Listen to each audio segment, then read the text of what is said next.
here. We'll get set up.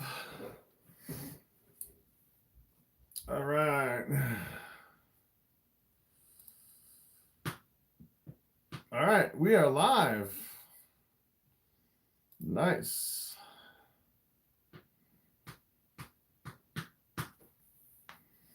All right, Bobby's here for the live. 30 seconds into the live. What is up, Kay and John? Just got back from the NARBC. Nice. What is up, Blimbo64? Casey Sporing, Curtis M. What's going on? All right. What's up, Joey Four Fingers? What's up? Martyr Colon Memories. What's going on? Bill Dunlap. Happy Sunday. Jennifer from Ontario, Canada. Nice. All the way up in Canada. Hello, Mad. What's up? Welcome back. All right. We are live. 21 people in the first minute. Nice.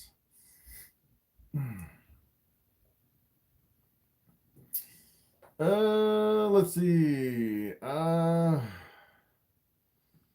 Let's see. All right. My ball python girl is always hungry. She eats 3 times a week and is not fat and very active. Is that normal? So yeah, 3 times a week, I would say if you have like a hatchling or one that's really small, you might be able to get away with 3 times a week. I'd say most people don't go above 2 times a week. And especially if they're like a really small ball python, sometimes they have a really high metabolism. So yeah, it depends on what size rodents you feed them too. So like for a hatchling, that's pretty small. You know, you can get away with like 3 live mouse hoppers a week. Sometimes I actually do that, and that's perfectly normal. But as far as like a really big ball python, usually if you increase more than 2 times a week, a lot of times you can risk regurgitation or an overweight snake. So you kind of have to watch out for that too.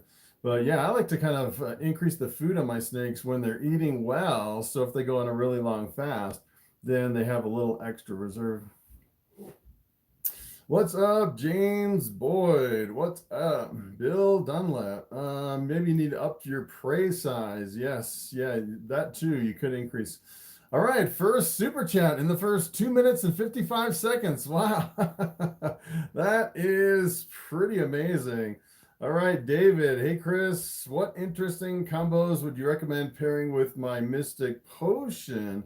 That's a good question. So the Mystic Potion is the combination of the Mystic and the Mojave.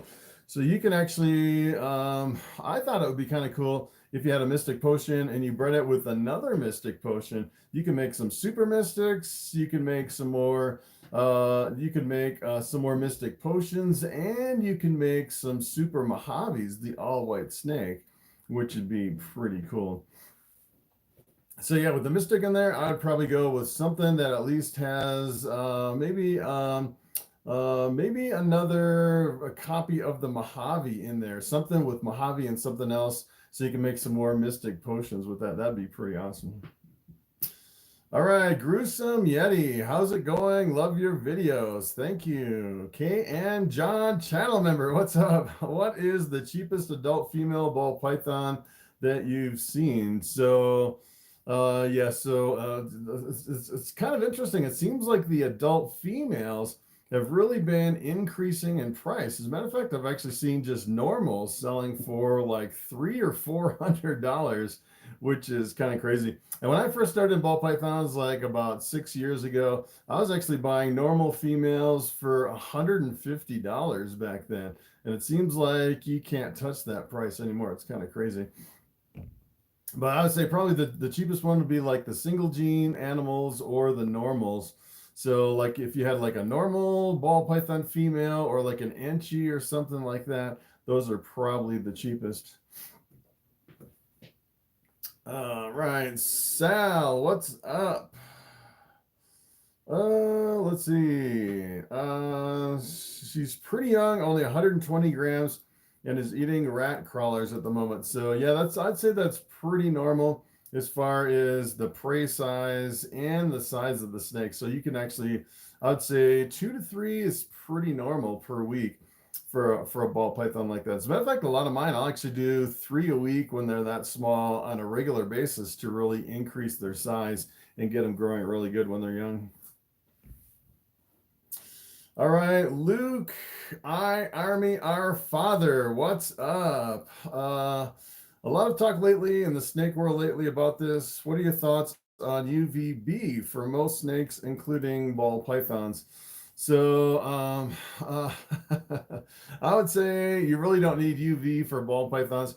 You know, there's been people breeding ball pythons in racks like that, like the rack I have behind me. They've been breeding them for like 20 plus years, and they've never used any UVB on their ball pythons. So I know some people say that it's beneficial for ball pythons, but personally, I don't think you need UVB for ball pythons. But for other snakes or other reptiles, you may need UVB, especially if you have like lizards or something. It's pretty much essential for certain species of lizards.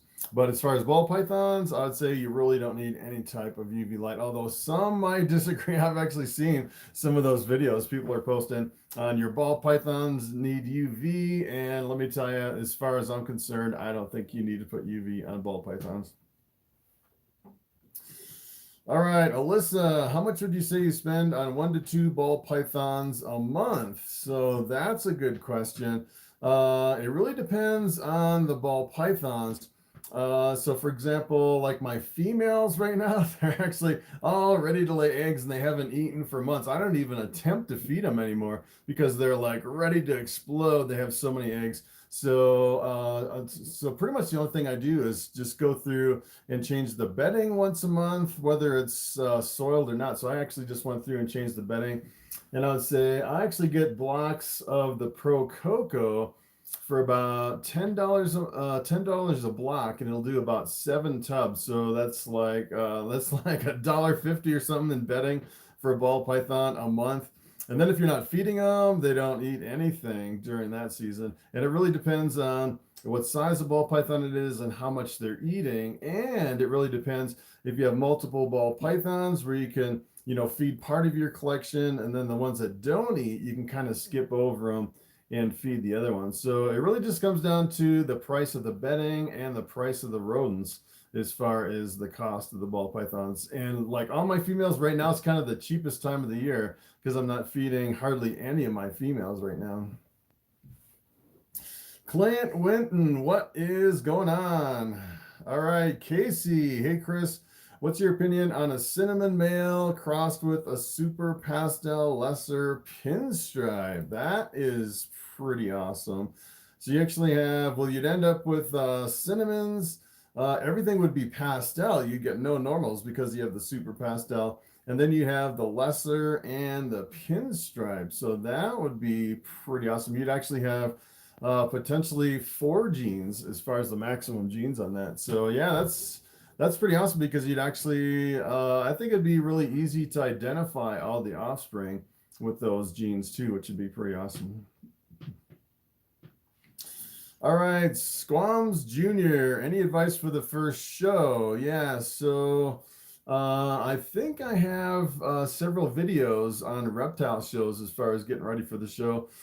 And probably what I would do is I'd make sure, probably the biggest thing is to try to research all your prices really well right before the show. So what I'll actually do is I'll wait for like maybe 2 or 3 days right before the show, and then I'll go over to morphmarket.com and I'll kind of figure out like the high range and the low range price for every gene and every combination as far as all my snakes that I have, and try to kind of nail down the price. You don't really want to look at prices too far in the future because sometimes they can really change from, it seems like almost month to month. Sometimes the prices can change. But yeah, so other than that, I'll just have fun at the show. It's a pretty awesome time if you're actually going to the show to sell your snakes. It's pretty awesome. All right, James Boy got a male blade lemon blast het clown. He is 5. breeder, but he is very slow to feed, about 1 feed every 3 weeks. His sisters are eating everything on site. Would you like your opinion? Yeah, so I would say that's kind of on par with a lot of my snakes, especially right now. I'd say, you know, I have a lot of snakes that'll eat maybe every 2 or 3 weeks, and they won't eat every single week. It's pretty common, especially for like an adult male too. Sometimes they can be a little bit picky, and they don't really like Bobby here. Bobby's only eaten, if I actually look back, he's only had like 3 rodents in March and April. So it's been, you know, like 2 months he's only eaten 3 rodents, which is kind of crazy. If you actually look at his body condition, he has a really slow metabolism to where he doesn't really need to eat that often. So I think it's perfectly fine for something like that. All right, Rick Rado, if you had 10,000 on hand to invest, what project would you buy into? Good question. I would probably invest in, for me personally, I would probably do like something like, you know, my next snake is probably going to be like the Confusion. If I had 10,000, I'd probably invest in maybe some puzzles, which would be pretty awesome. The puzzles are recessive, so I'd probably buy at least a couple different puzzles that were visuals, and that would probably, you know, I could probably buy like 2 or 3 puzzles, and that would be like $10,000. Especially if I bought like a Confusion or something like that too. You can also buy into another one that would be kind of cool is doing like some Het Monsoons, which would be a pretty awesome project. All right, Mike the Bobo. How long does it take from the snakes mating to hatching? Good question. So I actually start pairing up in the middle of October, and then lately I haven't been getting eggs until early May, which is quite a few months later. And then usually if they lay eggs in May, then it's June, July before they'll actually hatch. So July, September, October, so almost 10 months in some cases, which is kind of crazy. It almost takes a complete year to breed ball pythons from when you start pairing them up to where the females will lay eggs, and then getting the females back on food for the next season.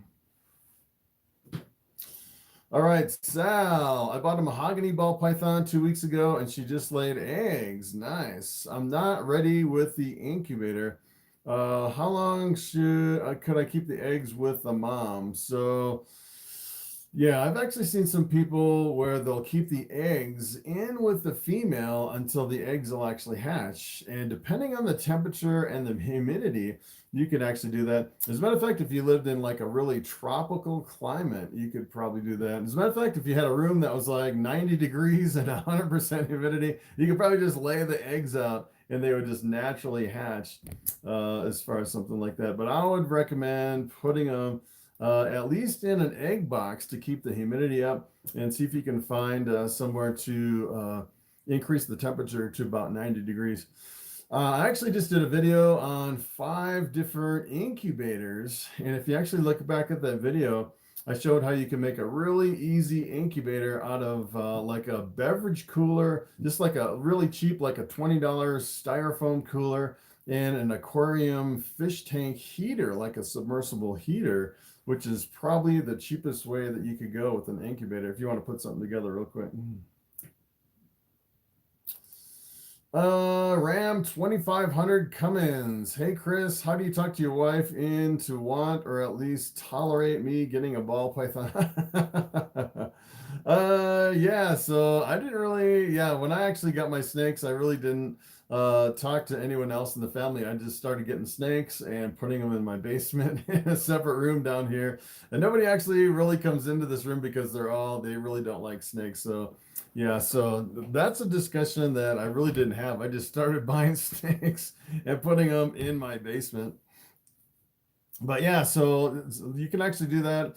Depends on, I'd say it really depends on if you share the same budget too, because that could be a little problematic if you're both kind of sharing the same budget and you're taking some of that budget to invest into ball pythons, because it's definitely an investment.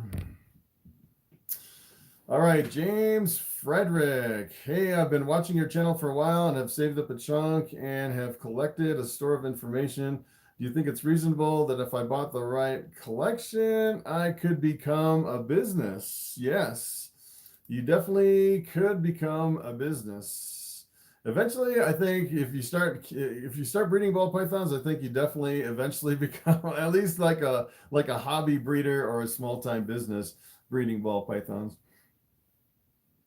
Or let's see, or profitable enough to live off of my reptiles, not just being in for the money. Yeah, so yeah, that's kind of a different level as far as living off your animals, especially with ball pythons.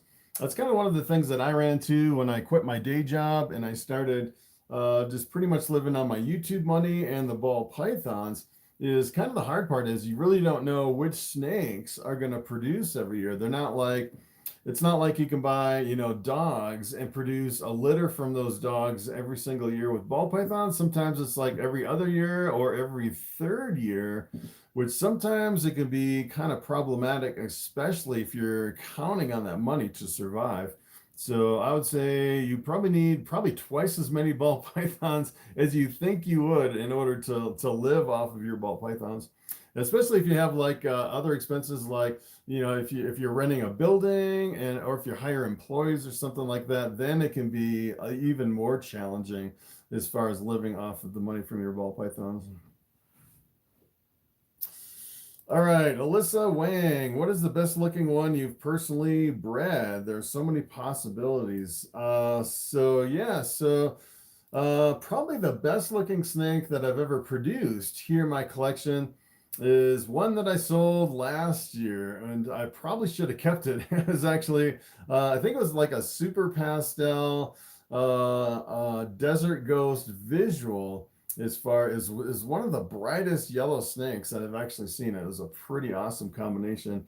And I actually, the reason I sold it is because I really didn't have a very good year last year.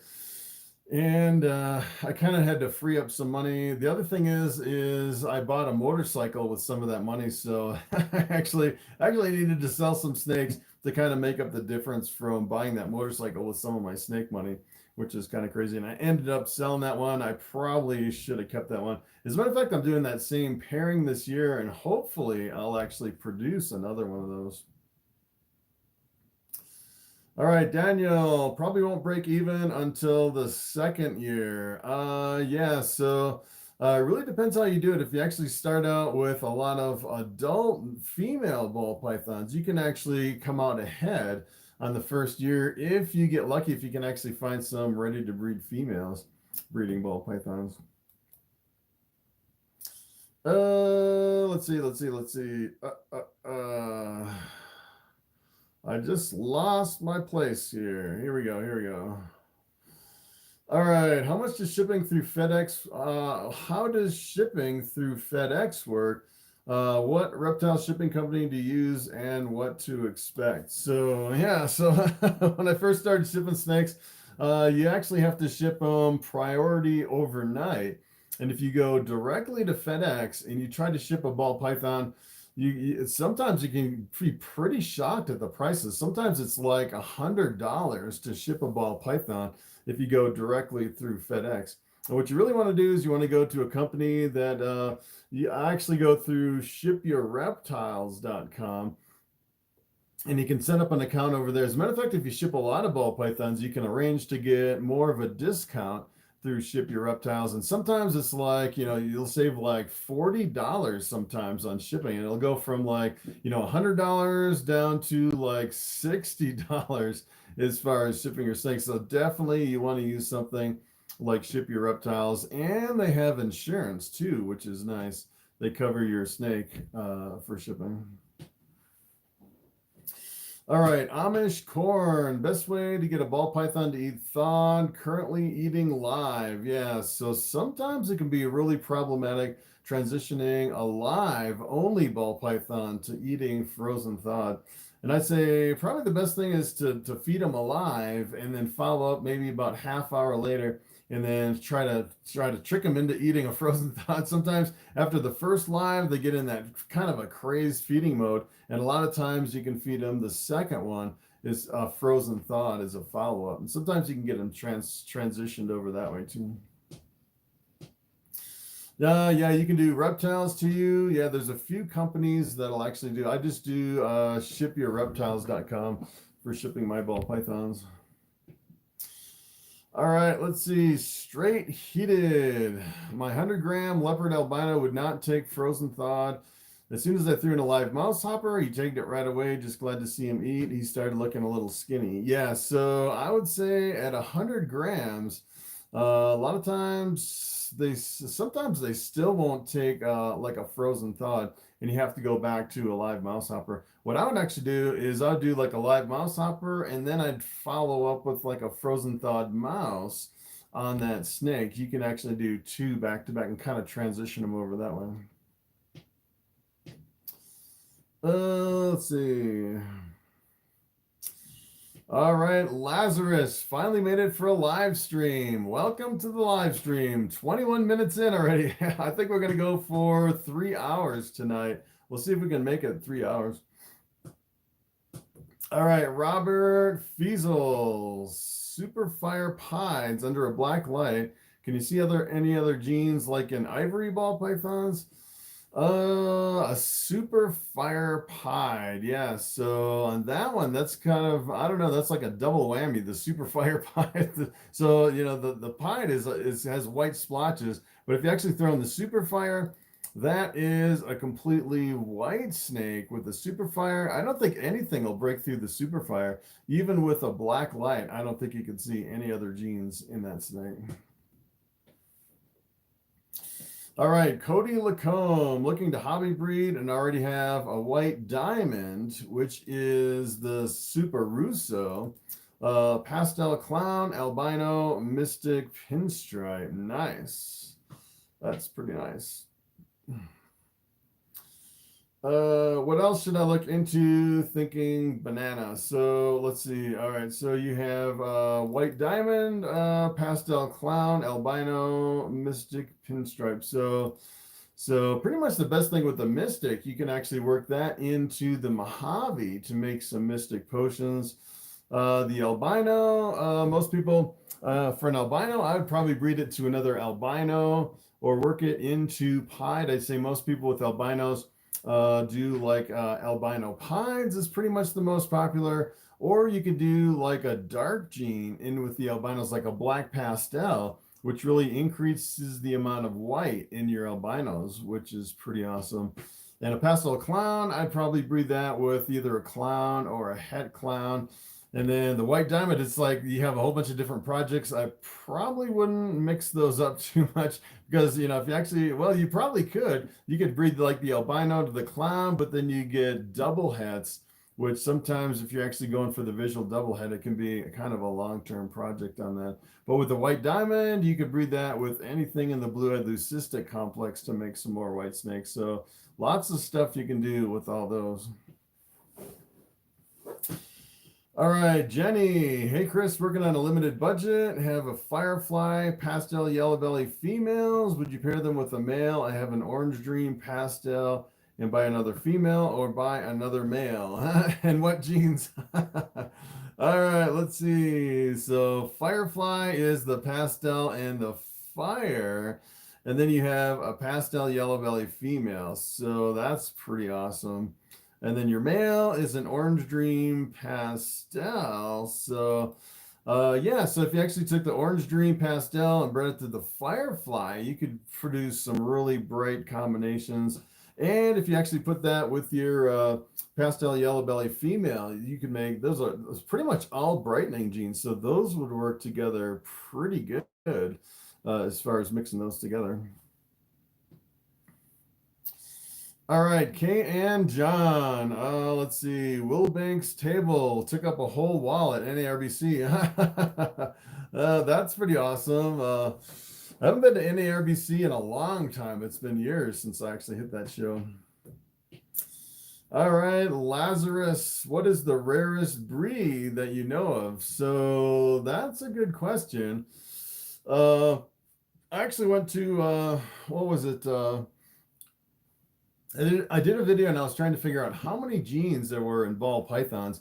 And I actually went over to the world of ball pythons and I was looking at all the different genes over on the world of ball pythons, and there was probably about 100 of them that I'd never heard of, which is pretty amazing. You can actually go over there and sort by just the basic genes and then just type in A and it'll show you all the genes that are basic that start with A, and then try B and C and go through the whole alphabet, and you'll actually see all the different genes in ball pythons. And there's so many that are I've never even heard of that are super rare. I'd say there's a lot of them. There's an incredible array of different genes in ball pythons that are still really rare. All right, do you think you'll ever have a facility dedicated to breeding? That's a good question. I'm not sure if I actually want to go down that road to where I want to start a whole snake facility as far as breeding ball pythons. At this point, probably not. I'll probably just keep it just small right here in this small room. This is like a 200 square foot reptile room, which is pretty small. I can hold like 150 snakes in this room here. And probably what I'll do is I'll start upgrading my collection. So I'll probably unload some of the lower, the less expensive genes, and then kind of invest in more of the higher end stuff eventually, and kind of keep it small, but keep increasing the value of my snakes. That's probably the direction that I'm going to go in. Bought a Harley to free up money. No, I had to free up money because I bought a Harley. Yeah, that's the problem. I spent all my money on the Harley and I was like, uh-oh, I'm out of money. I need to sell some snakes. And that's when I sold some of the ones kind of to make up for them. All right, let's see.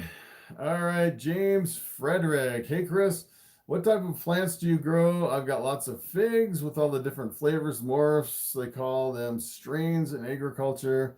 There are different types of fruits in the world. Yeah, so up here in the mountains of Colorado, our summers are probably only maybe 2.5 months maximum up here. So I can't grow hardly anything up here in the mountains. We're like at 9,000 feet. As a matter of fact, it's been snowing for like the last 2 weeks. Just finally got the snow to melt on the driveway so I could get my motorcycle out to drive.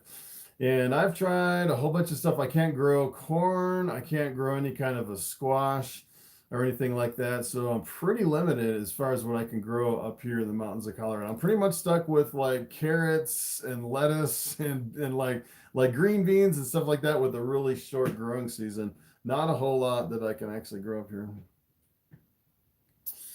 How much of your electric bill goes to your snake room? So I don't really think a lot of my electric actually goes to my snake room. So I'm pretty well insulated as far as my snake room. I actually keep the ambient temperature about 80 degrees, and then the hot spot's about 90. But it's so isolated right in the middle of my house that I don't think a lot of my electric is really going towards my snake room.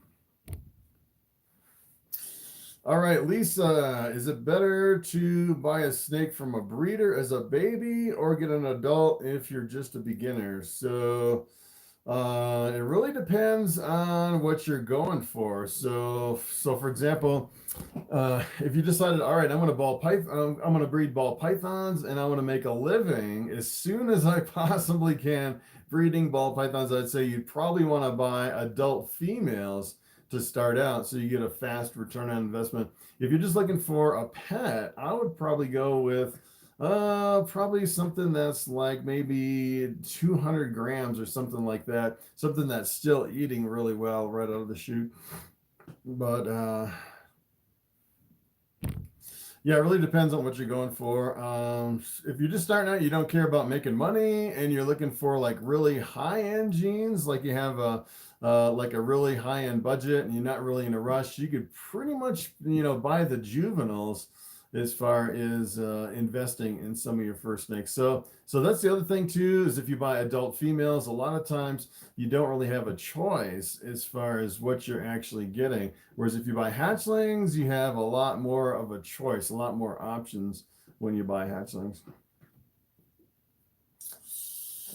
Let's see. How do you switch from live to frozen thawed? Yeah, that is what everybody wants to know. How can I get my snake off of live? I want to go over to frozen thawed.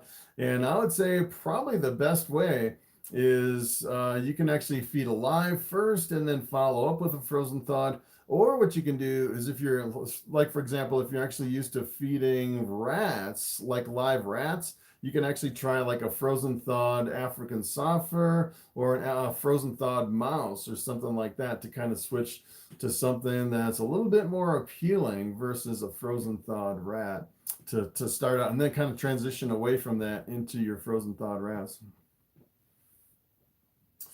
All right, just a nut. If I decide to travel out of state to buy from a reptile show, are there any precautions I should take for the drive home with a snake? Yeah, so I've actually seen some people where they try to keep their vehicle like super warm, like cranking the heat, trying to keep their ball python warm. I don't really think that's necessary. I think if you just have them like at a room temperature on the drive home, I would think that'd be perfectly fine. So you can, I've actually seen, some people actually take like an under tank heater and then plug it into like an inverter or something like that and set the hotspot to 90 and then put the snake on the hotspot for the drive home. But I don't know if that's really necessary as far as just like a short drive home. If you're actually doing like overnight or something in a hotel, I would probably do something that's heated for the hotel where you get a hotspot you can get the snake on. All right, let's see. Low key goal of my own. I also now, of course, there's so many to actually do it. Let's see. Super Russo with a phantom to make crystals. Yeah, so the crystal is actually the combination of the Mojave and the special, as far as that one. What's the most expensive snake you own and how much was it? So the most expensive snake that I actually bought with my own money was my banana inchy clown, and I actually paid $1,500 for that one. That one was pretty expensive. And the next one, I think I actually bought a scaleless head, just a normal scaleless head back when they were really expensive. I think I paid like $1,200 for that scaleless head. And then I bought Bobby. I think Bobby was like $1,200, I think, for Bobby back in the day when I bought him. I actually bought him as an adult. So he was about 1,200 grams or something like that. So yeah, that's pretty much my most expensive. All right, my albino leopard baby takes frozen thawed, wraps it, and then doesn't eat it. So yeah, so sometimes I'd say one thing, if you actually have a snake that takes a frozen thawed and wraps it and then doesn't eat it, I would definitely give that snake some time alone with that frozen thawed. Because if you actually watch the process of a snake eating, most of them, what they'll do is they'll wrap the rodent and then they'll drop it and then kind of look around and kind of figure out, they'll actually take their time before they start eating it. So I would definitely give them some time. It's pretty rare that you'll actually see a snake like a ball python that'll actually wrap it and then completely not eat it, especially like after an hour or two if you leave it with that snake. Usually it only takes like maybe 15 or 20 minutes. Sometimes it'll take like a half an hour for that snake to go back and eat the frozen thawed, but I would definitely give it some time before you give up on it. Let's see. What's the best dark gene to go with bamboo? I know bamboo is strong, so yeah. Bamboo is really visually dominant. So if you're trying to take a bamboo and bring it to the dark side, I'd say it might be pretty difficult. I'd say probably what you'd want to use is something really super dark, like maybe a bamboo blackhead is probably what I would try to make a dark bamboo. But yeah, even the bamboo might overwhelm even the blackhead to a certain degree. And kind of the weird thing is you know, I've been breeding bamboos for years. Every year I produce like dozens and dozens of bamboos. And one year, just kind of randomly from Bobby, actually when I was breeding Bobby, he actually produced a really dark bamboo, just a straight bamboo that was unusually dark, which is pretty wild because usually they're all really super bright, just like Bobby. Yeah, I think it gets too cool and he loses interest. So yeah, definitely you definitely want to heat your rodents up really well before you feed your frozen thawed. So that's the other thing. I'd probably use like a heat lamp or something to really warm them up so they don't lose interest. Let's see. I personally want to see if the monarch blends with other color genes to make the ultimate bright snake. So yeah, that may be a little bit challenging with the monarch because the monarch is almost like, I'd say it's almost like the ultramel or the albino. They're really visually dominant. So if you work other genes in with the monarch that are like brightening genes, maybe you'll get a little bit of a brightening effect. But I would think the monarch would probably work better with some of your pattern enhancing genes. Like if you actually mixed in like the Enchi or the leopard or the spot nose or the confusion, that would be pretty awesome working those in with the monarch.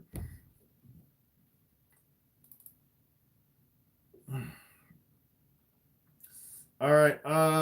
I just lost my place again. All right, here we go. All right.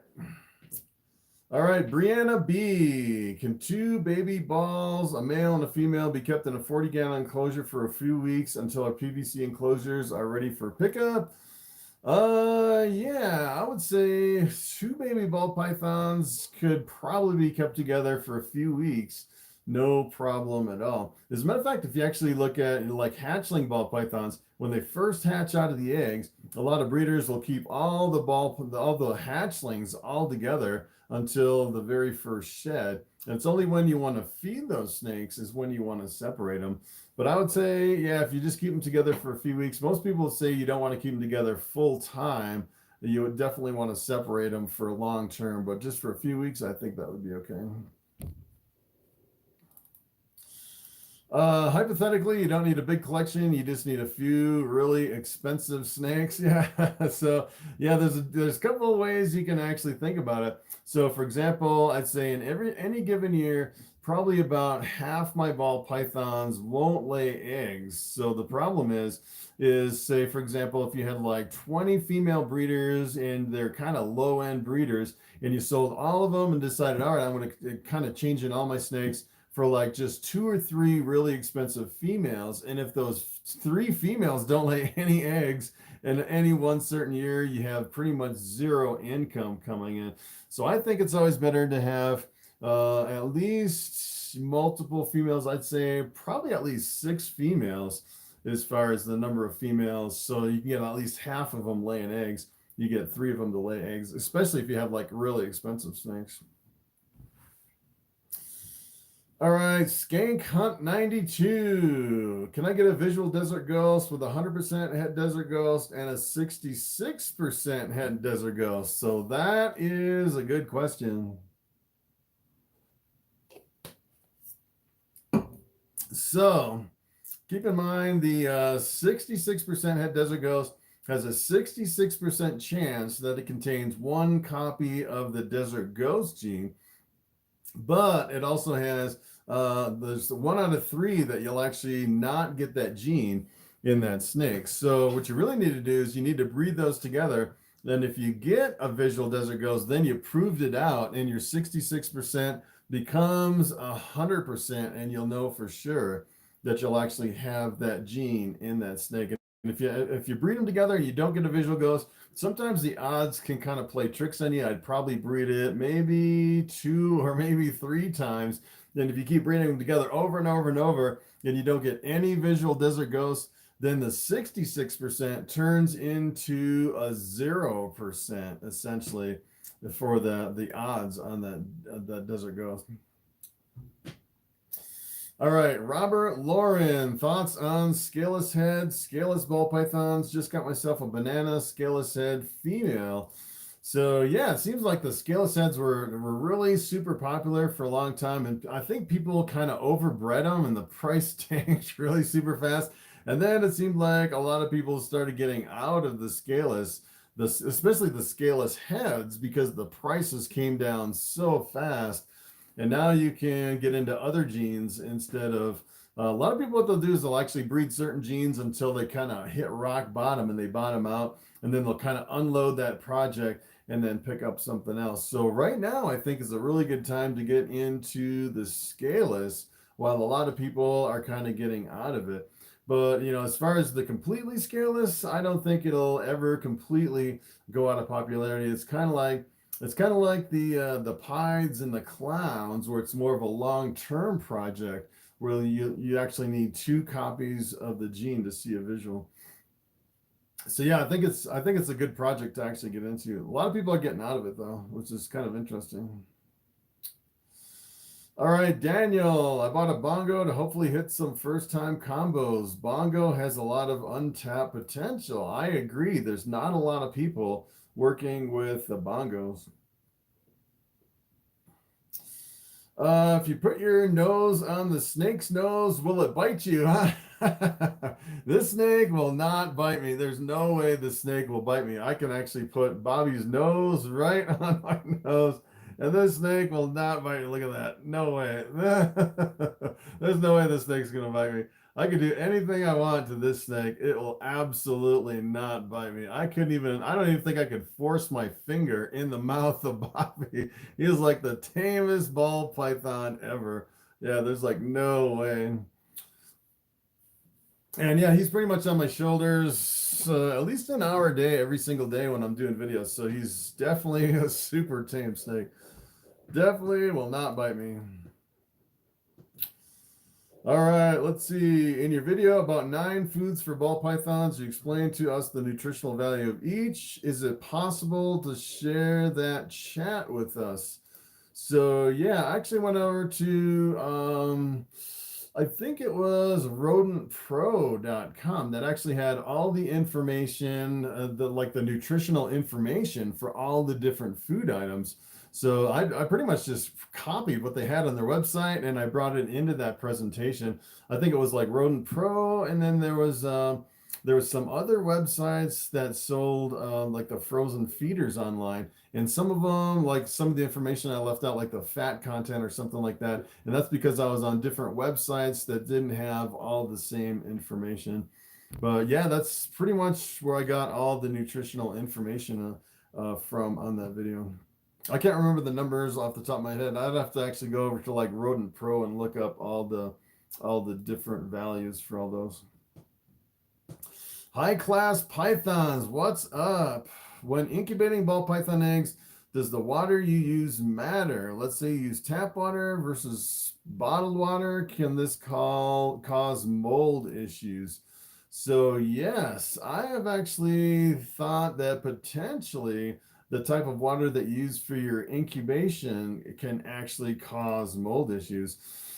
And what I actually have that I use for my drinking water, I have a distiller that I use for my drinking water. So pretty much all the water that I drink comes out of a well, and then it goes through distiller, which makes it almost like distilled water. There are some minerals in that water, but it's all distilled, and the process of distillation actually kills all the bacteria and the viruses and everything in the water.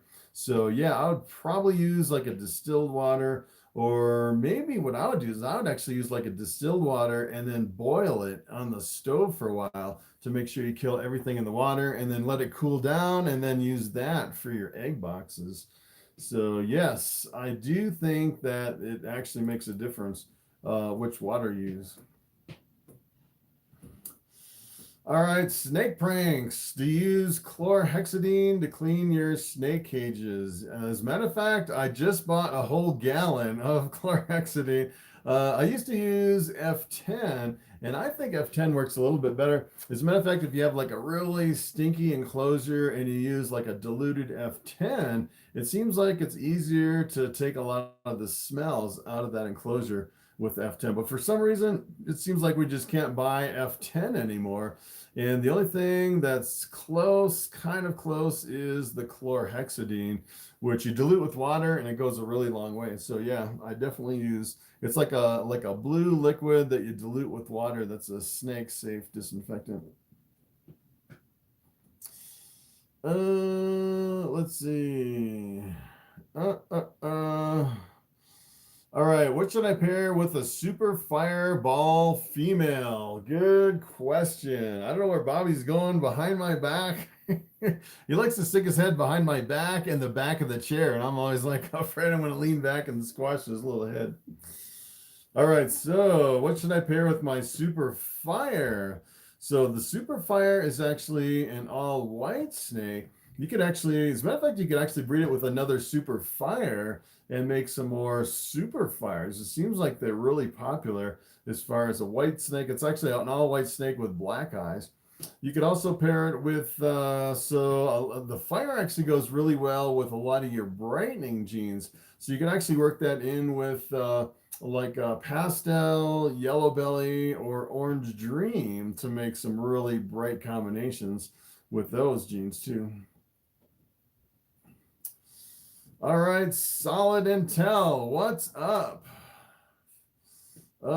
Eddie, what would you suggest I pair with my male pewter genetic stripe? Wow, pewter genetic stripe. That's an interesting combination. So the pewter is the combination of the pastel and the cinnamon, and the genetic stripe is a recessive. So I've actually seen some genetic stripe recently that are really bright combinations with the genetic stripe. So I'd probably do something like maybe like a het genetic stripe that has some brightening genes in there, like the pastel or the orange dream, or like the yellow belly or something like that. And then if you actually hit it with the pastel from the pewter, you could make some really amazing genetic stripe combinations, which would be pretty awesome. Let's see. Dalton Parsons, how did your caramel albino project turn out? So I actually have two really big female ball pythons that are 100% het for caramel albino, although I actually didn't pick them up to make caramel albinos.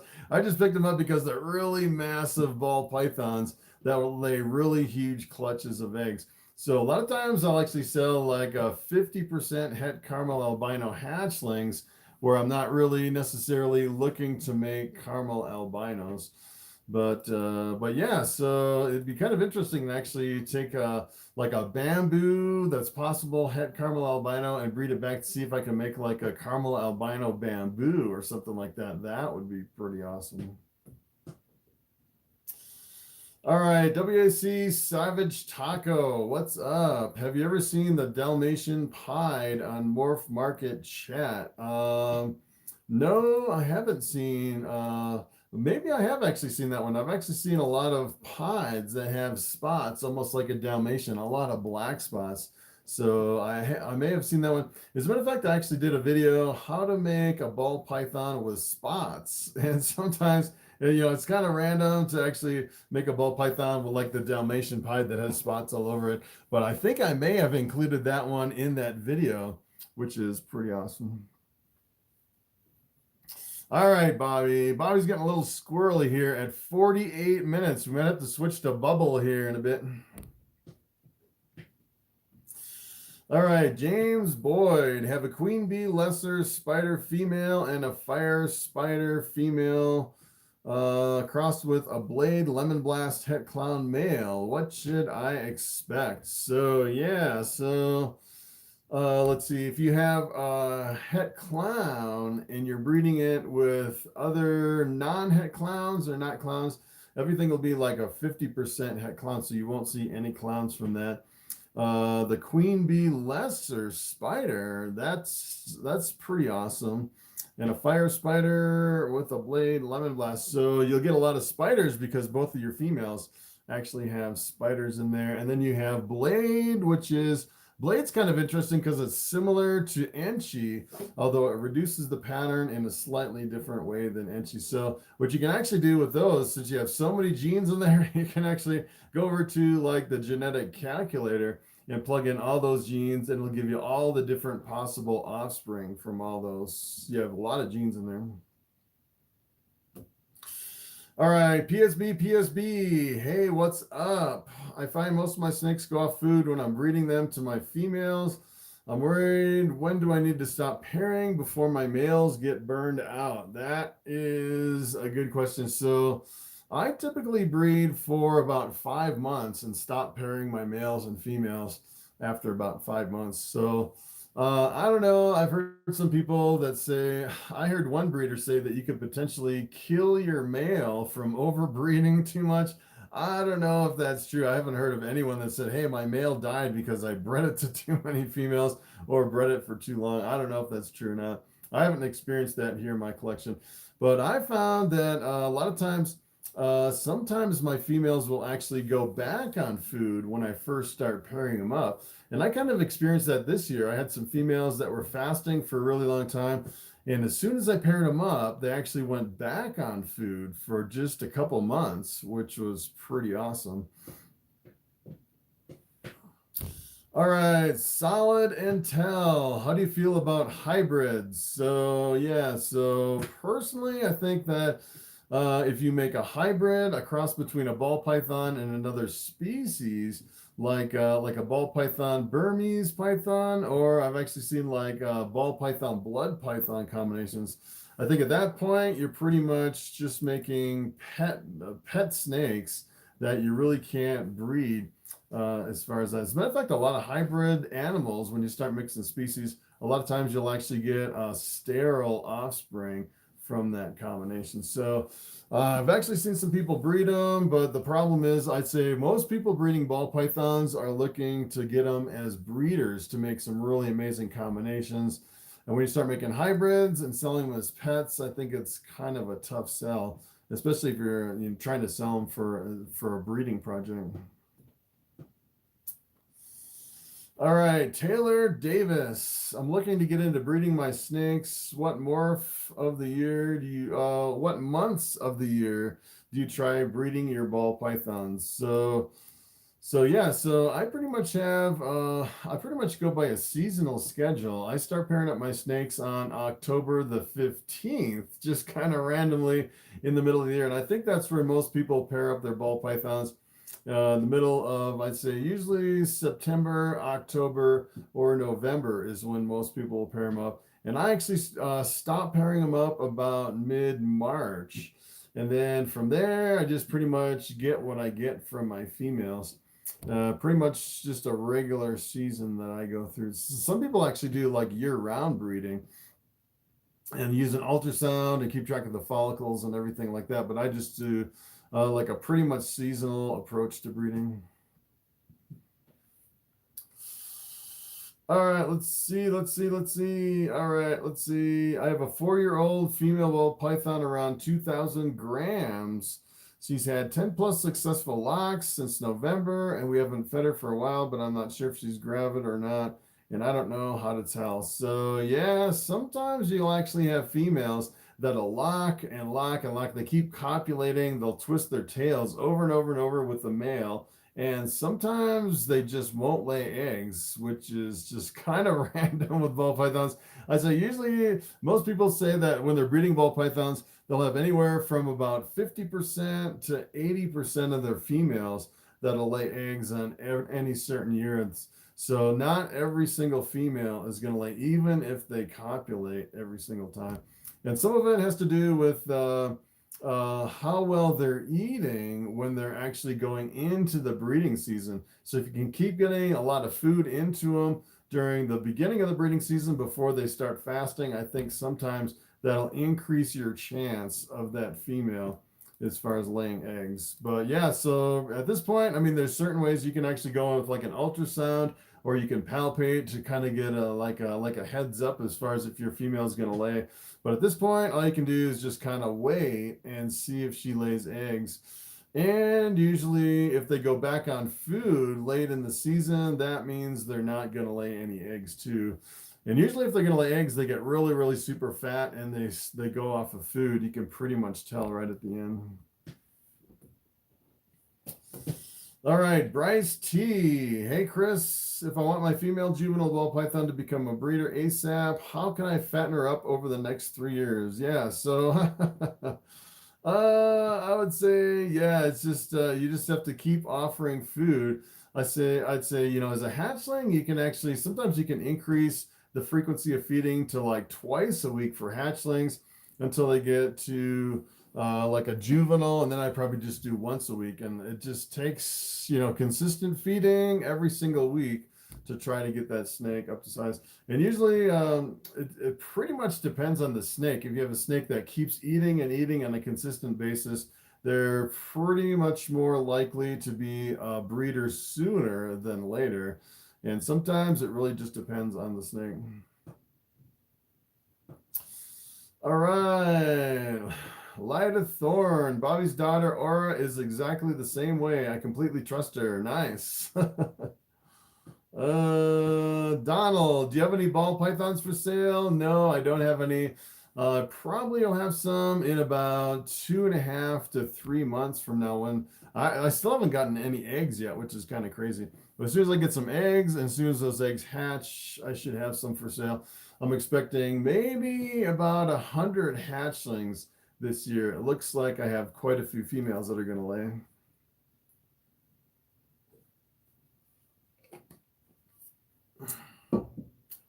All right, what would a bamboo and a fireball python look like if they mixed? Good question.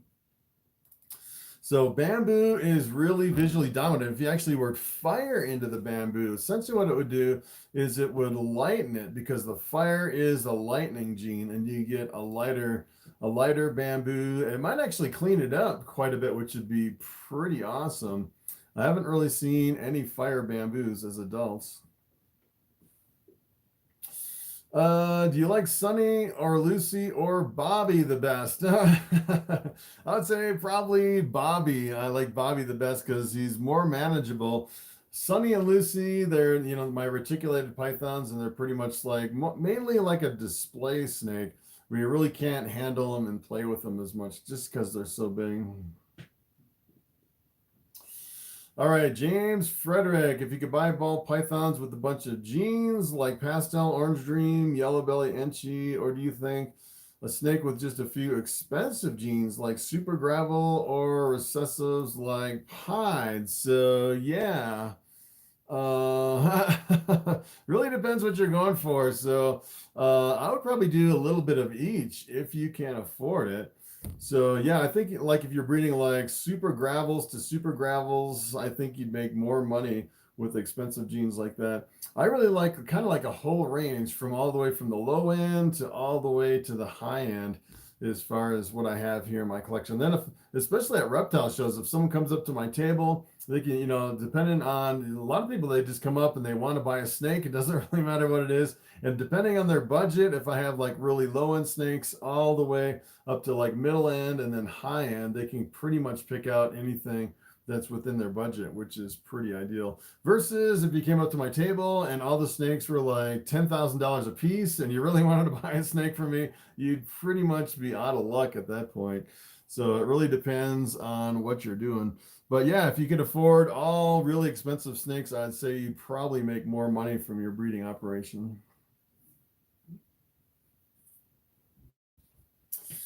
All right. Name suggestion, Rick or possibly Morty. Nice. American Balls and Reptiles. What's going on? Superfire goes with pastel. Yeah, so Superfire is a completely white snake. Sometimes it has a little yellow. I don't know if you can actually see pastel in the Superfire. Maybe it might bring out a little bit more yellow if you actually see some yellow in the snake, but I don't know if you can actually see it in the Superfire. Let's see. Bori King James. What can I do? My ball python has a respiratory infection. So yeah, for a respiratory infection, I would definitely bring that snake to a veterinarian. And I think for most respiratory infections, they'll actually do injections.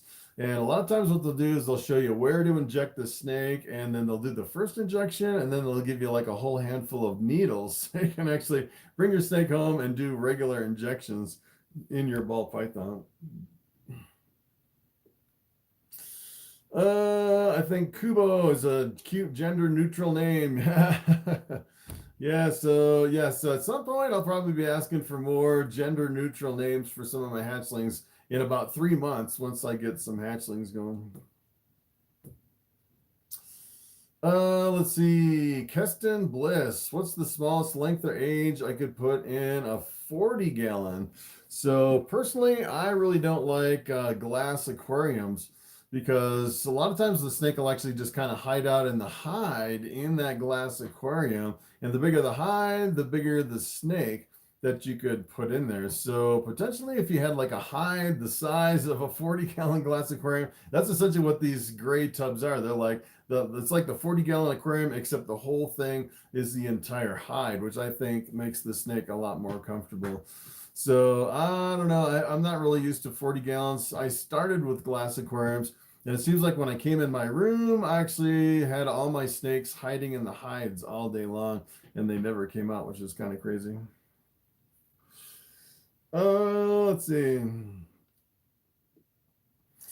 Let's see. Does a DJI Mavic genetic stripe exist? I think I have actually seen a DJI Mavic genetic stripe, and it looks really similar to like a dark genetic stripe, because keep in mind the DJI Mavic actually has the dotted line down the back, and then the genetic stripe pretty much overwhelms it and will turn it into a solid stripe with a dark background from the Mavic. All right, Chris Godfrey. I just rescued my lifer king snake off the road tonight. Released it back into the woods behind my house. Huh. Interesting. Let's see. FR Animal, what's up? How long should I have a snake out who hasn't been handled in almost a year by her previous owner?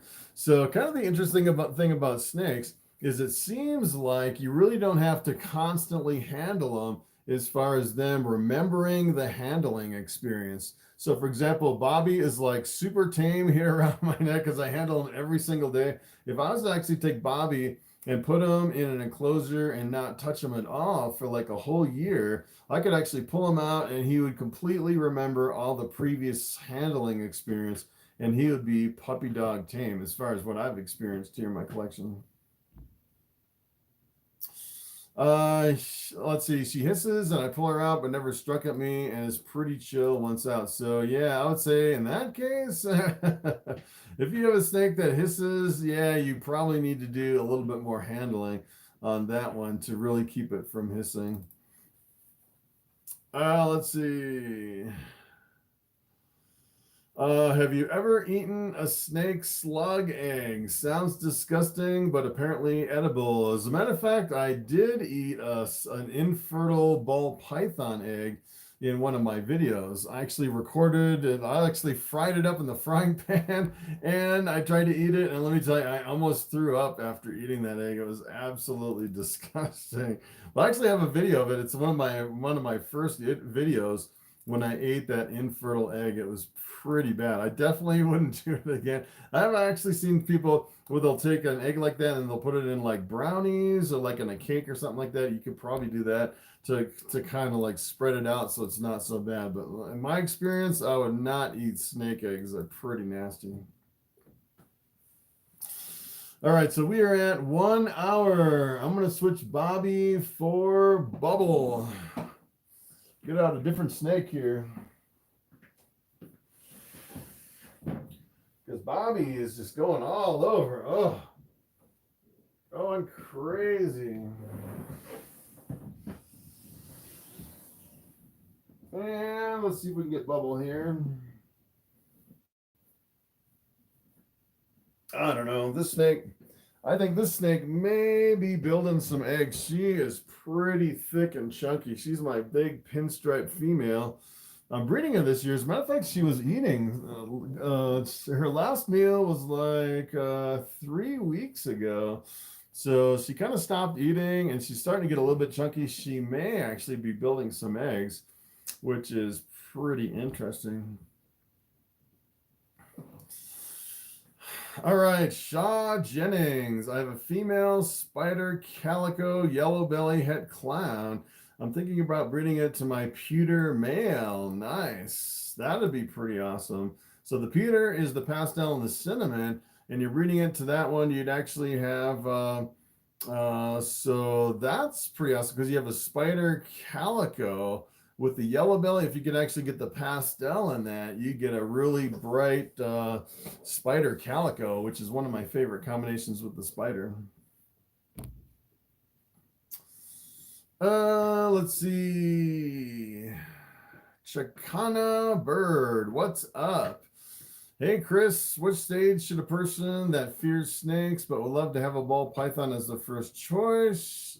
Should it be at a baby stage? Yeah, so probably what I would do if you have a fear of snakes, what I would probably do, I would probably go to like a reptile show and then ask to hold some snakes from some people that are breeding them. Tell them that you're a little bit afraid of snakes. And then it seems like, you know, if you actually have someone that's really scared of snakes and they hold them for the very first time, a lot of times that fear will just completely go away from holding the snake. So I would probably try to hold some and get used to snakes before you actually buy a snake. That would be my opinion. What should I use for a respiratory infection? Yeah, I would definitely bring ball python to the vet with a respiratory infection. Hollow Moonshine. What is your opinion about the spider gene?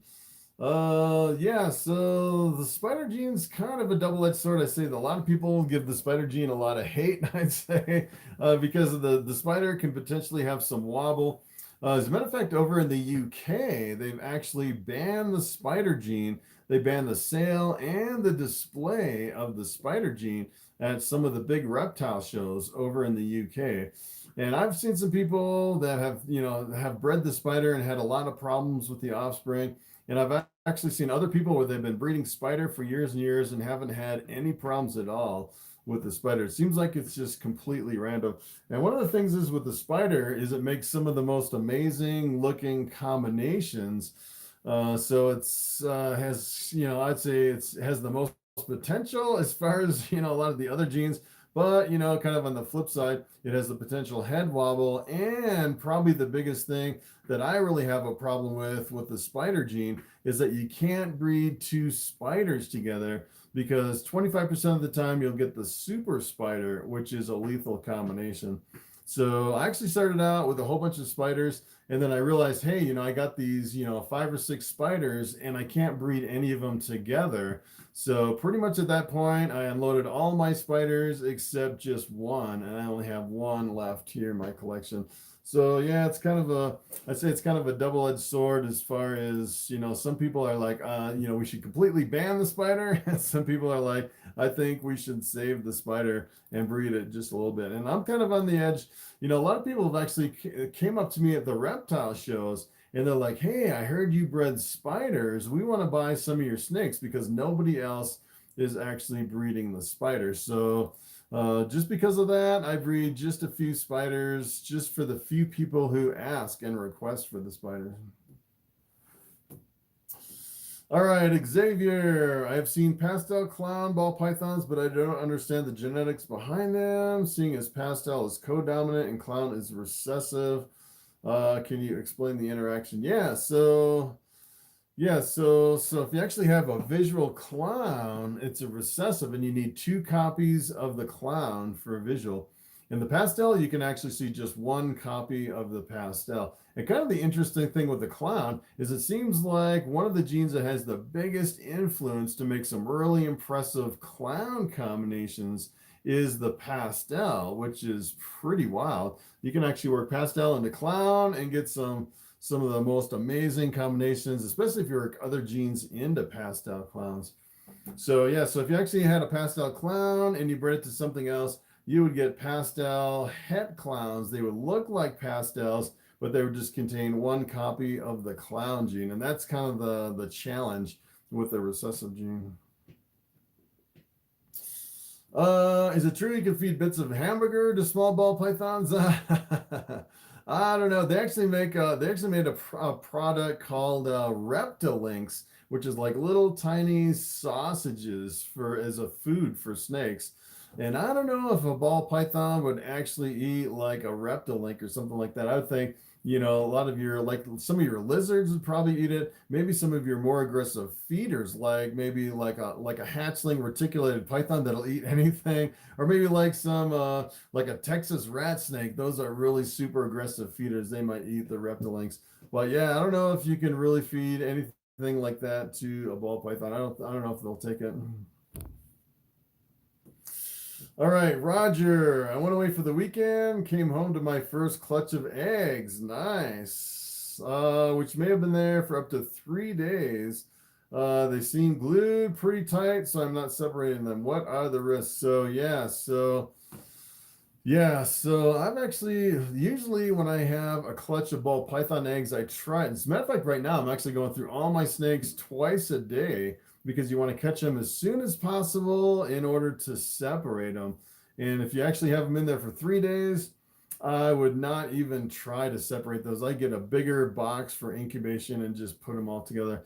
I've actually had some that were like a day and a half, maybe 2 days old. And let me tell you, they are so stuck together. You absolutely do not you don't want to risk ripping those eggs when you pull them apart. And when they're first laid, if you actually catch them when they're first laid, they come apart really super easy. All right, let's see. My Peterball python just came out of his shed. I try to feed him. Yeah, so yeah, you can. Sometimes you can actually feed snakes while they're in the shed too. I'd say maybe about half the time they'll actually eat when they're in shed.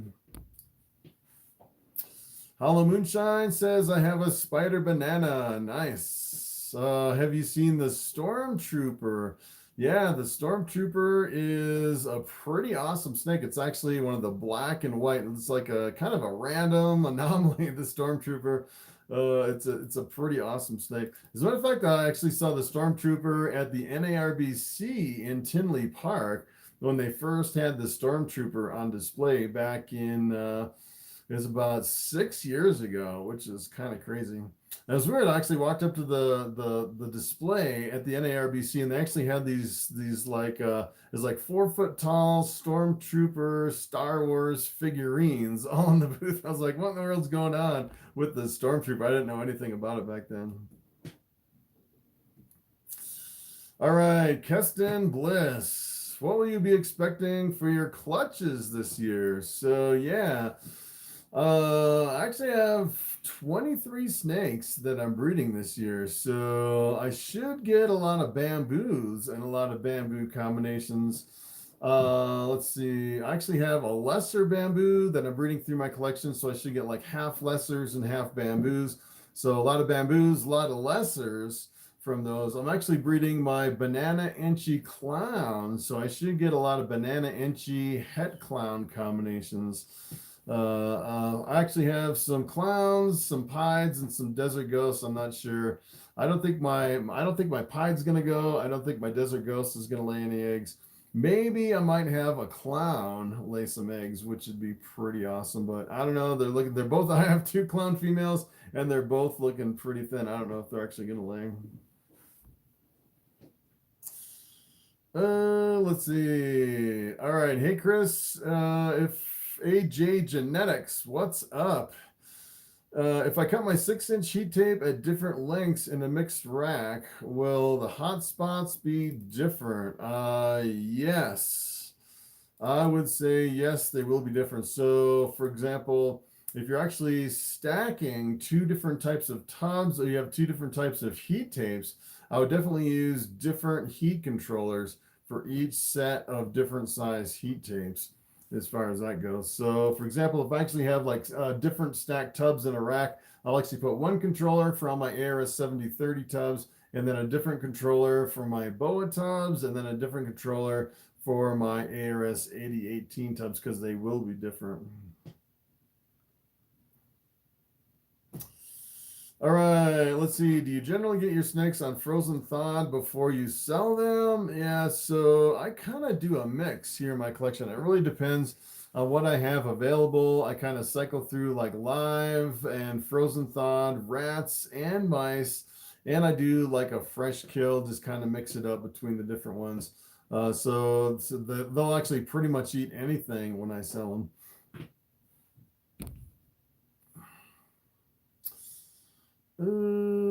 Let's see.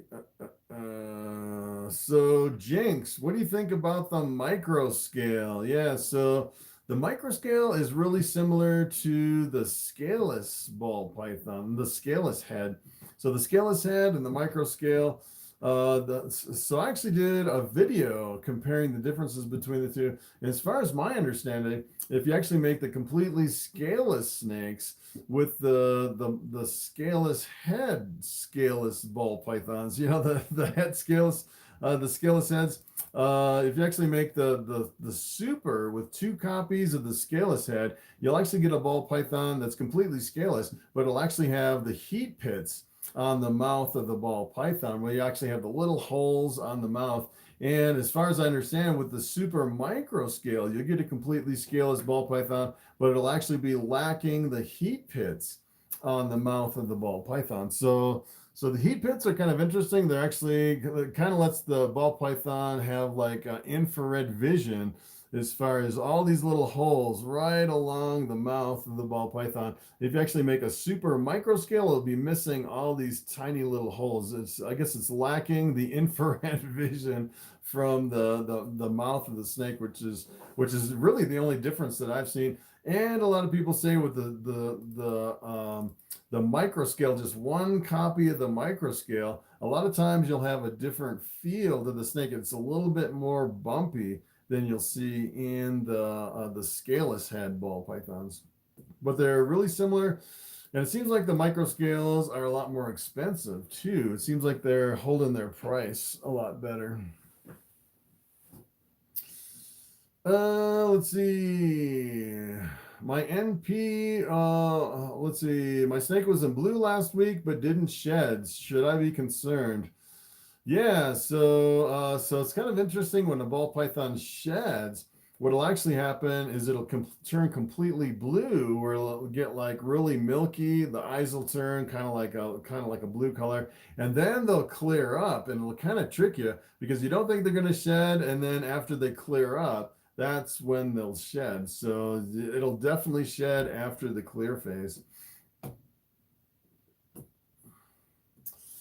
All right, let's see. I feel like the monsoon is the coolest recessive pattern mutation, but would anyone get their hands on something like sunset or monsoon? So yeah. So when it comes to monsoon, I don't know. I think it's kind of a novelty right now because the monsoon, as far as what I've seen, is really visually dominant as far as the genes that I've seen worked into the monsoon. So I've actually seen monsoons with multiple other genes, and it seems like it just completely dominates all the other genes with the monsoon. So I don't know. I think the monsoon, not a lot of people are actually jumping onto that project. I think mainly because of that, which really it's kind of interesting. I think that's why the price is really super high on the monsoon, because I think if it was a lot more impressive, people would be breeding it a lot more as far as the monsoon. I think it's just kind of one of the new novelty gene as far as it kind of reminds me like the champagne. When the champagne first came out, it was like everybody knew it was like really visually dominant.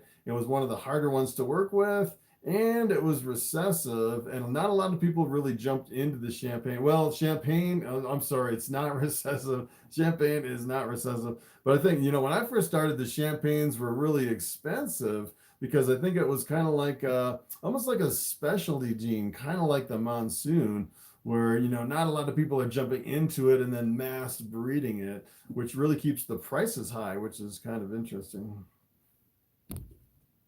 But yeah, monsoons are pretty awesome. Yeah, they're pretty much unlike any other gene in ball pythons. And keep in mind, we really don't know the true potential of the monsoon, because not a lot of genes have actually been mixed with it either. So that's kind of interesting. All right, PJC Creations, what's up? Just bought my first double recessive.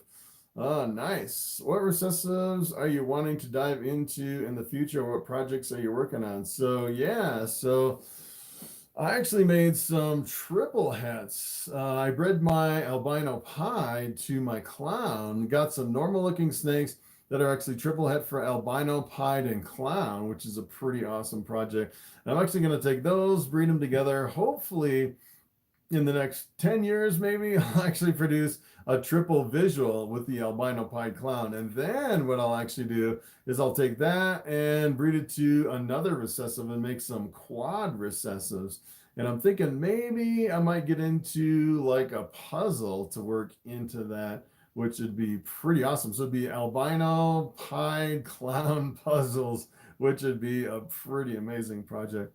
And if I could actually hit a visual on that, which I don't know if it would probably take me the rest of my life, I might actually take that quad het and then quad visual and then breed it to another recessive, which would be like I guess it would be like a penta het with 5 different hets, which would be kind of crazy. So you can just keep going on and on and on with some of these recessives.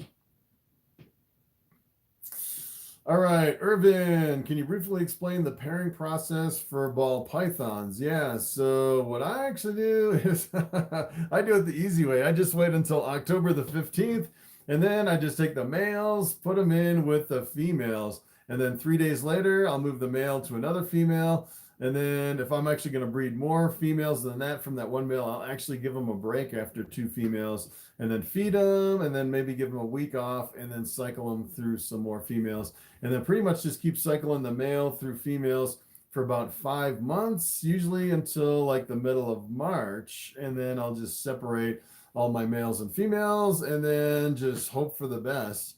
And whatever I get is what I get. And usually what I do is I sit down like a few months before I'm pairing and I'll kind of arrange it all in a spreadsheet and figure out what I want to pair with which snakes, which males and females, and what I haven't paired before, what would be some interesting combinations as far as that. But it's really not that high tech as far as what I do. You know, some people get really deep into it, and some people actually, you know, look at the follicle size and their females and they pair up at a certain time. So people can really overcomplicate it. But, you know, it seems like I'm doing really good just kind of throwing the males with the females and hoping for the best as far as breeding my ball pythons.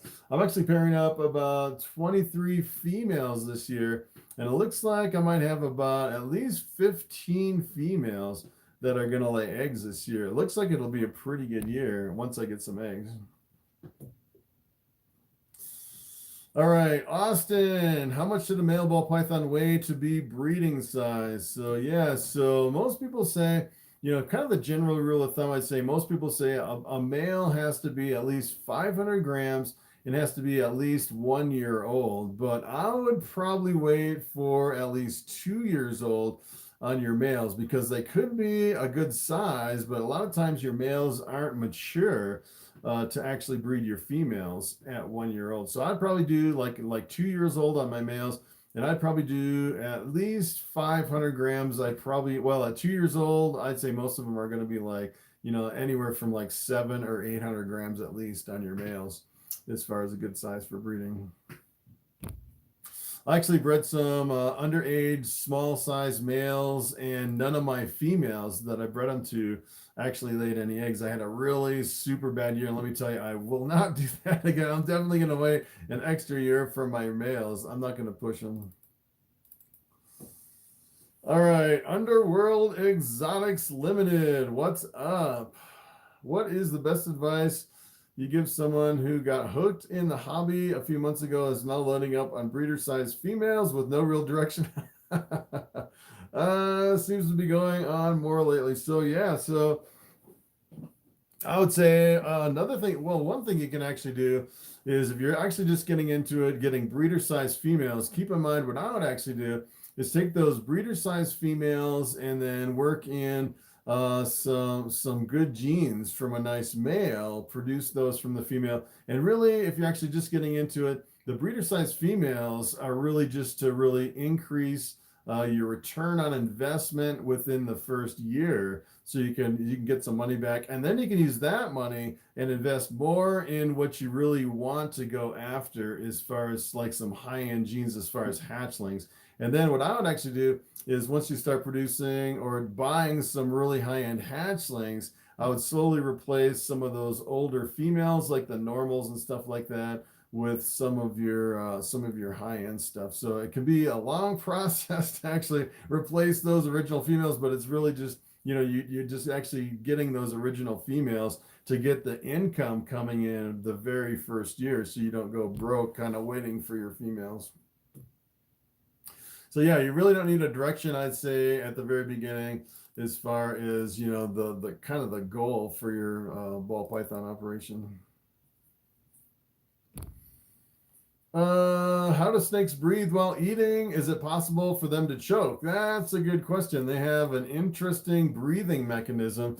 I've actually seen some snakes, all wrapped around like a really big prey. Like in the wild, you'll actually see really big snakes like eating like a pig or a deer or something like that. And they have a unique breathing mechanism where they actually won't choke to death eating something really big, which is pretty wild.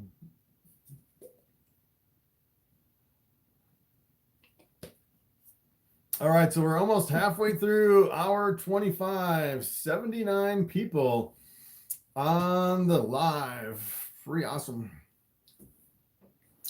All right, Michael, do you own a cat? No, I've never owned a cat, but I actually have wild cats all over the place up here in the mountains, which is kind of wild. They can actually survive with all the, we have coyotes, foxes, mountain lions, and bears.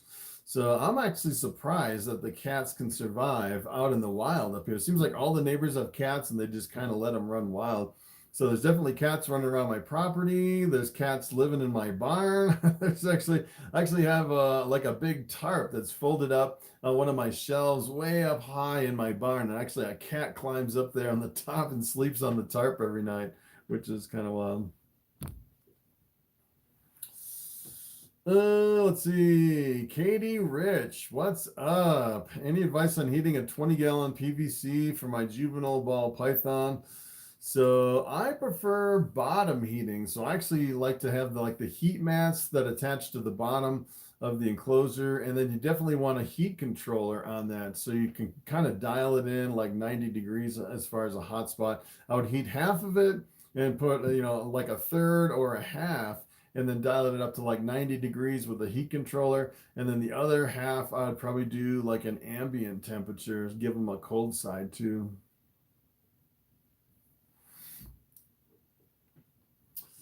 Let's see. When's your birthday? Could you do a birthday live stream with tons of super chats or take the day off? Yeah, my birthday is May 23rd, actually coming up here pretty soon, which is not too bad. Yeah, I usually don't take off holidays or birthdays. I just keep going every single day, as far as, assuming I can actually come up with a topic, I'll actually do. Not sure if I'm going to do anything for my birthday. Let's see. That's actually, that's interesting. That's actually on a Sunday, May 25th. That's actually the week after the reptile show that I'm going to do down in Pueblo. So that's kind of interesting. I guess that could be like, I guess we could celebrate my birthday when I go down to the reptile show in Pueblo. And then the next day, I'm actually going to do the motorcycle ride in Fountain, Colorado. So I guess that's kind of a week before my birthday. I guess we can celebrate my birthday then. Let's see. Alex V, do you plan on making triple het clown, het desert ghost, het pied? So probably not, unless I actually hit some clown pieds. Because keep in mind, if you actually make that, you'll actually have to have two visuals in one snake. So you'd actually need like a clown desert ghost, or you need like a clown pied, or you need like a desert ghost pied or something like that in order to make that triple head. So maybe on my triple head project, if I actually hit a double visual, but potentially I could take that and breed it back to my desert ghost project and make a different kind of a triple head. Of course, I don't know if I want too many triple hets here in my collection. That's can be a long-term kind of a challenging project to kind of go down the rabbit hole like that. So if you actually breed triple het to triple het, I think it's more than 50% of the time you'll actually hit normal-looking snakes from that combination. So it can be, you know, a pretty challenging project to go down the triple het road. Let's see. What gene has pink markings and orange main body color? Pink markings and an orange main body color. That's a good question. Good question. I'm not sure on that one. I know sometimes you can actually have some of your bananas can be a little bit kind of like a pinkish purplish color with some of your juvenile bananas. So maybe like a banana or a coral glow could potentially have kind of like a pinkish purple and orange as a hatchling, but a lot of times they'll actually grow out of those colors and end up looking like kind of a two-tone kind of an orangish yellow as an adult, and they'll actually get a lot of freckles too when they age and mature. They completely change. All right, Christoph, what is up? Do you think I should breed my male pastel yellow belly or my male spider pastel Mojave spinner blast to my normal female? Good question. Keep in mind, usually when you're actually trying to decide which one to breed, that's usually what you're trying to breed the first year. Keep in mind the second year, you can actually switch it up and breed the other ones. So I don't really think it matters which one you can actually breed first, because keep in mind the next year you can breed the other one. And then what you can actually do, so for example, you have a normal female. So I was thinking if you can actually get more multi-gene combinations from that, but I don't think you can get anything better than you can't actually increase as far as that. So what I would actually do is I would probably hold back some of the offspring that are females with those genes in it as far as future breeders. So for example, if you actually had a pastel yellow belly or like a spider pastel Mojave spinner blast female from that combination, I would actually hold that one back to kind of upgrade your normal female as far as that. Let's see.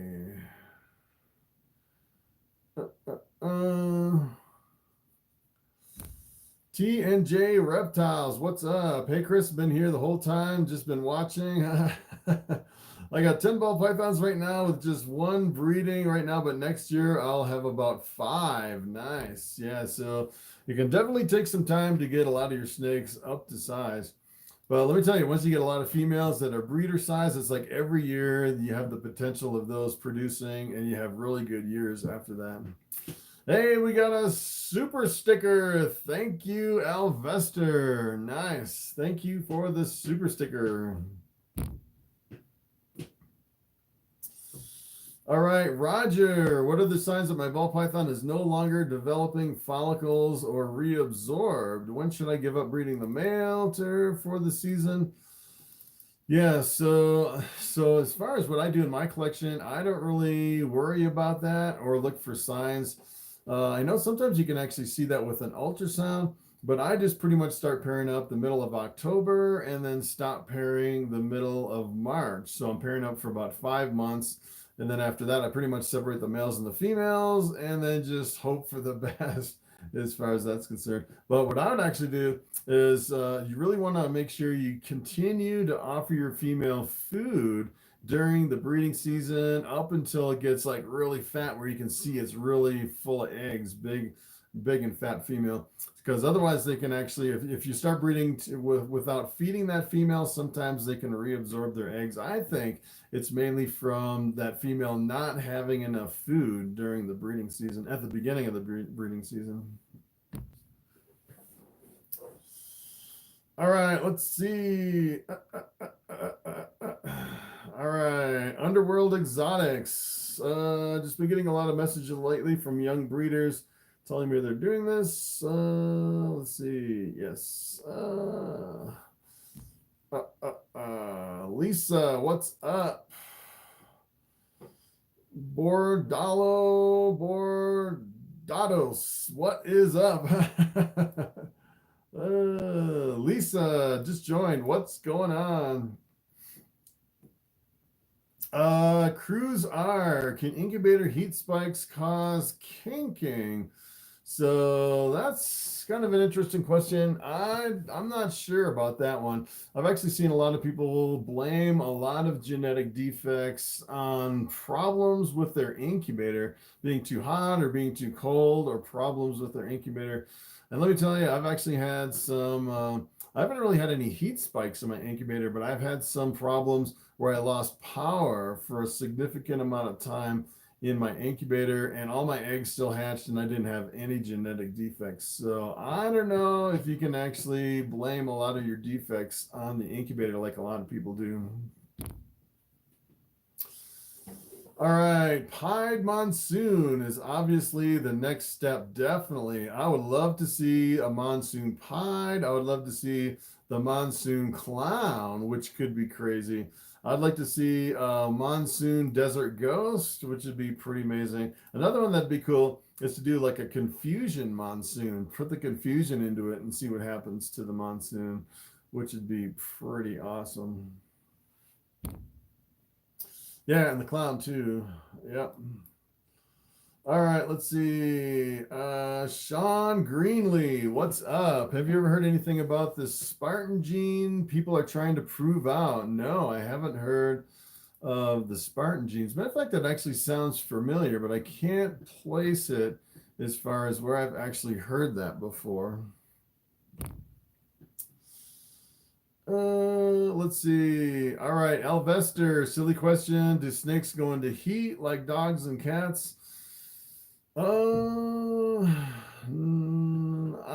not really into heat, although if you're breeding your male and female, a lot of people say sometimes they won't breed because sometimes your female won't be receptive, which I've actually seen with my reticulated python. So sometimes I'll actually put two snakes together and the male want to breed, but the female is not really in the right kind of a cycle as far as that. But they don't really go in like through heat cycles like every month like you'd see in other animals. Like for example, like my cows, if I have a cow, like a female cow, like my Black Angus, if I have a cow that is not bred, every single month for a few days, that thing will just go crazy. It'll start mooing like crazy and it'll go through these regular heat cycles where ball pythons don't really have anything like that.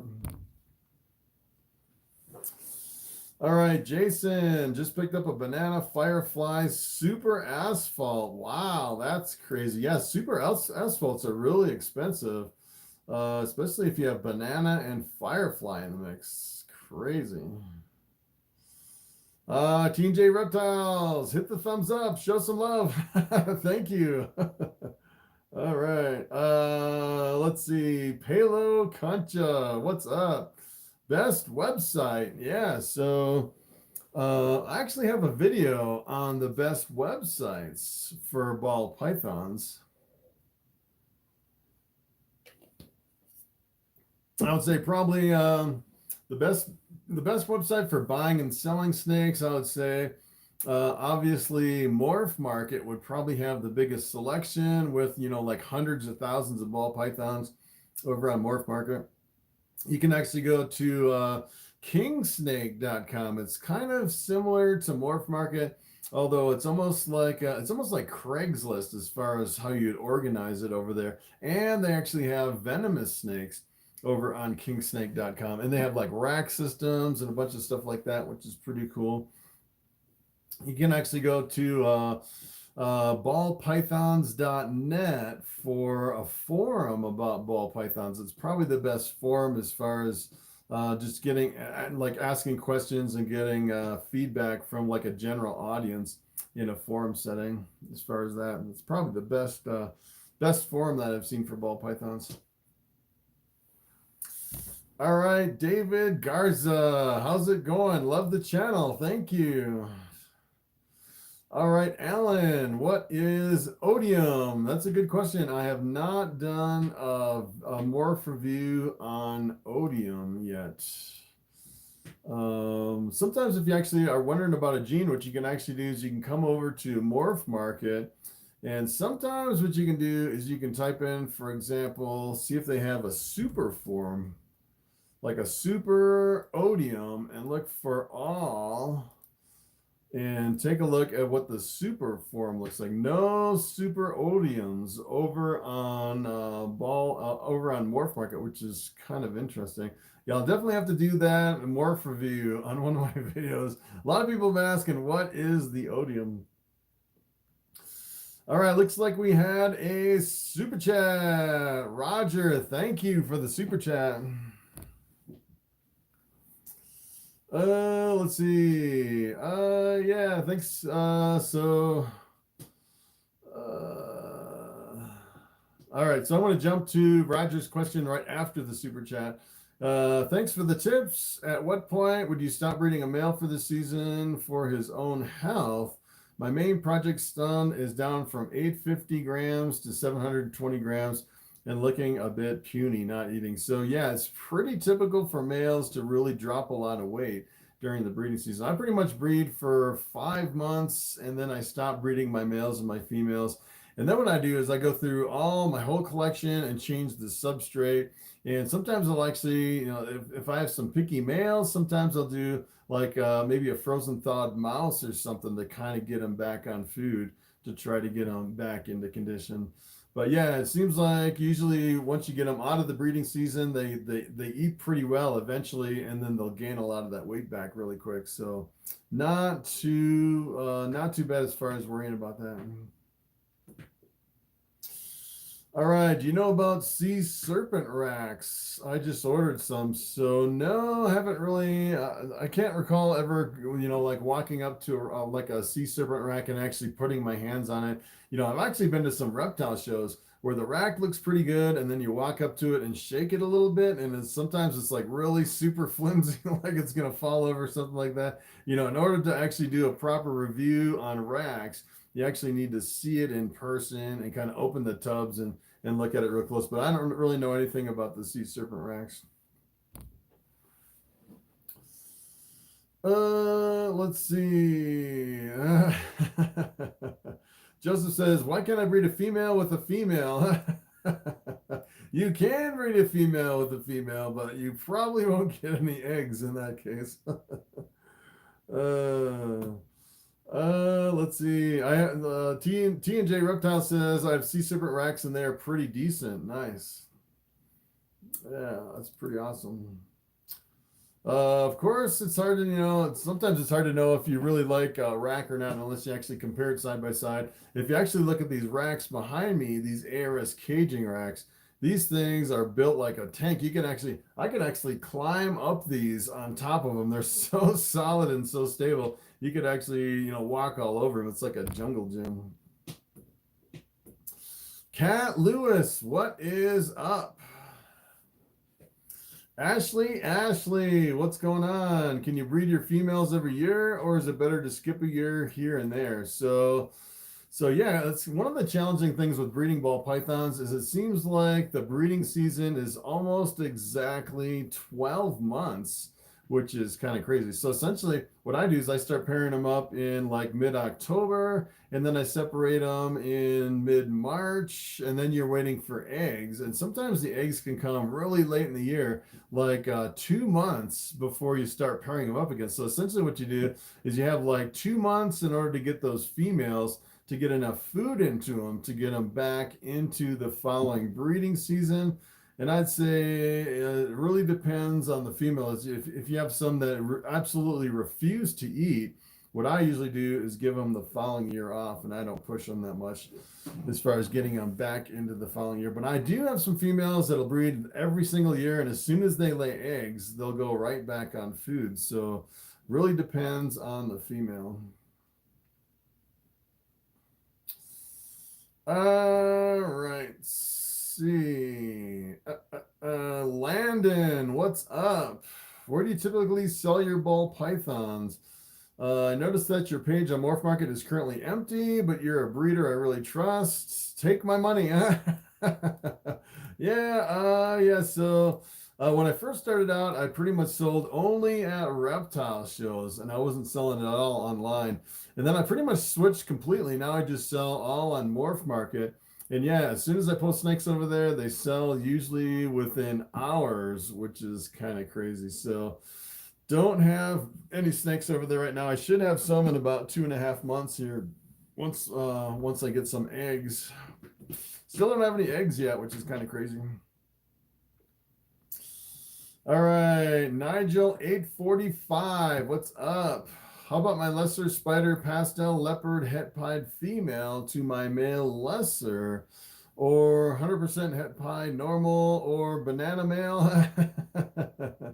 Yeah, keep in mind if you have multiple snakes, you can always pair them differently every single year after that. So a lot of times you're like trying to rack your head, all right, which snake should I pair up? Keep in mind the next year you're going to pair them up different, and then the next year you're going to pair them up different. And then you'll get to the point like where I am, like 6 years down the road, and you're looking through your collection, you're like, all right, what didn't I pair? Because all the possible combinations I've already paired together as far as those. So yeah, so if you actually have, let's see, a lesser spider pastel leopard het pied, if you actually breed that to a lesser, potentially you can make the super lesser, and then maybe you couldn't see your spider pastel leopard on that one, or 100% het pied normal. Yes, you could actually, I would probably do your 100% het pied on that one. You could make some pies. Or you could do the banana. That would be a good combination too. You can actually see all the genes in that one. All right, Life of Brian. What combinations do you like involving the pinstripe genes? So this is a pinstripe around my neck here. This is Bubble, my female pinstripe ball python. And pinstripe goes well with a lot of different things. One of my favorites is the bamboo, working the bamboo into the pinstripe. You'll actually make some like metallic looking snakes, which is almost like a silver metallic looking bamboo, which is kind of crazy. I like the pinstripe. As a matter of fact, if you actually work like the pastel or the super pastel into the pinstripe, you can make the lemon blast or the super blast. Those are pretty awesome, simple combinations with the pinstripe. You can work the pinstripe into the pied. That's a good combination too. Let's see. Sorry, I had to step away. Would you keep any hybrids? No, actually, personally, I wouldn't keep any hybrids. Probably wouldn't produce any in my collection. In my opinion, the hybrids are almost like kind of like a pet snake, where you really don't want to keep breeding hybrid to hybrid. All right, Mary Faulkner, what's up? Where would you look for a Boll Python if you lost it in the car? That is a good question. If you lose a Boll Python in the car, I'd probably be afraid to sit on the seat. I'd be afraid the Boll Python would crawl up in the seat somehow, and you'd actually hurt it, sitting on the seat. So yeah, I'd probably look under the seats. Not a whole lot of places it can actually get away from you in a car. Probably my biggest fear is it would get up into like the heating ducts or something in the car, which would be kind of crazy. What are 5 names that you would name a pastel? That is a good question. What I actually do is I just put a whole bunch of names on pieces of paper, and then I put all the names in a jar, and then I just randomly pick out names. I don't really look at, the genes versus the names or anything like that. But yeah, so yeah, there's a lot of different names you could name a pastel. All right, Cole, when do you stream? I actually stream Saturdays and Sundays. I actually start at 6 p.m. Mountain Standard Time, and I usually go for about 3 hours. And we're actually 1 hour and 48 minutes on this stream. So another hour and 10 minutes on this live stream.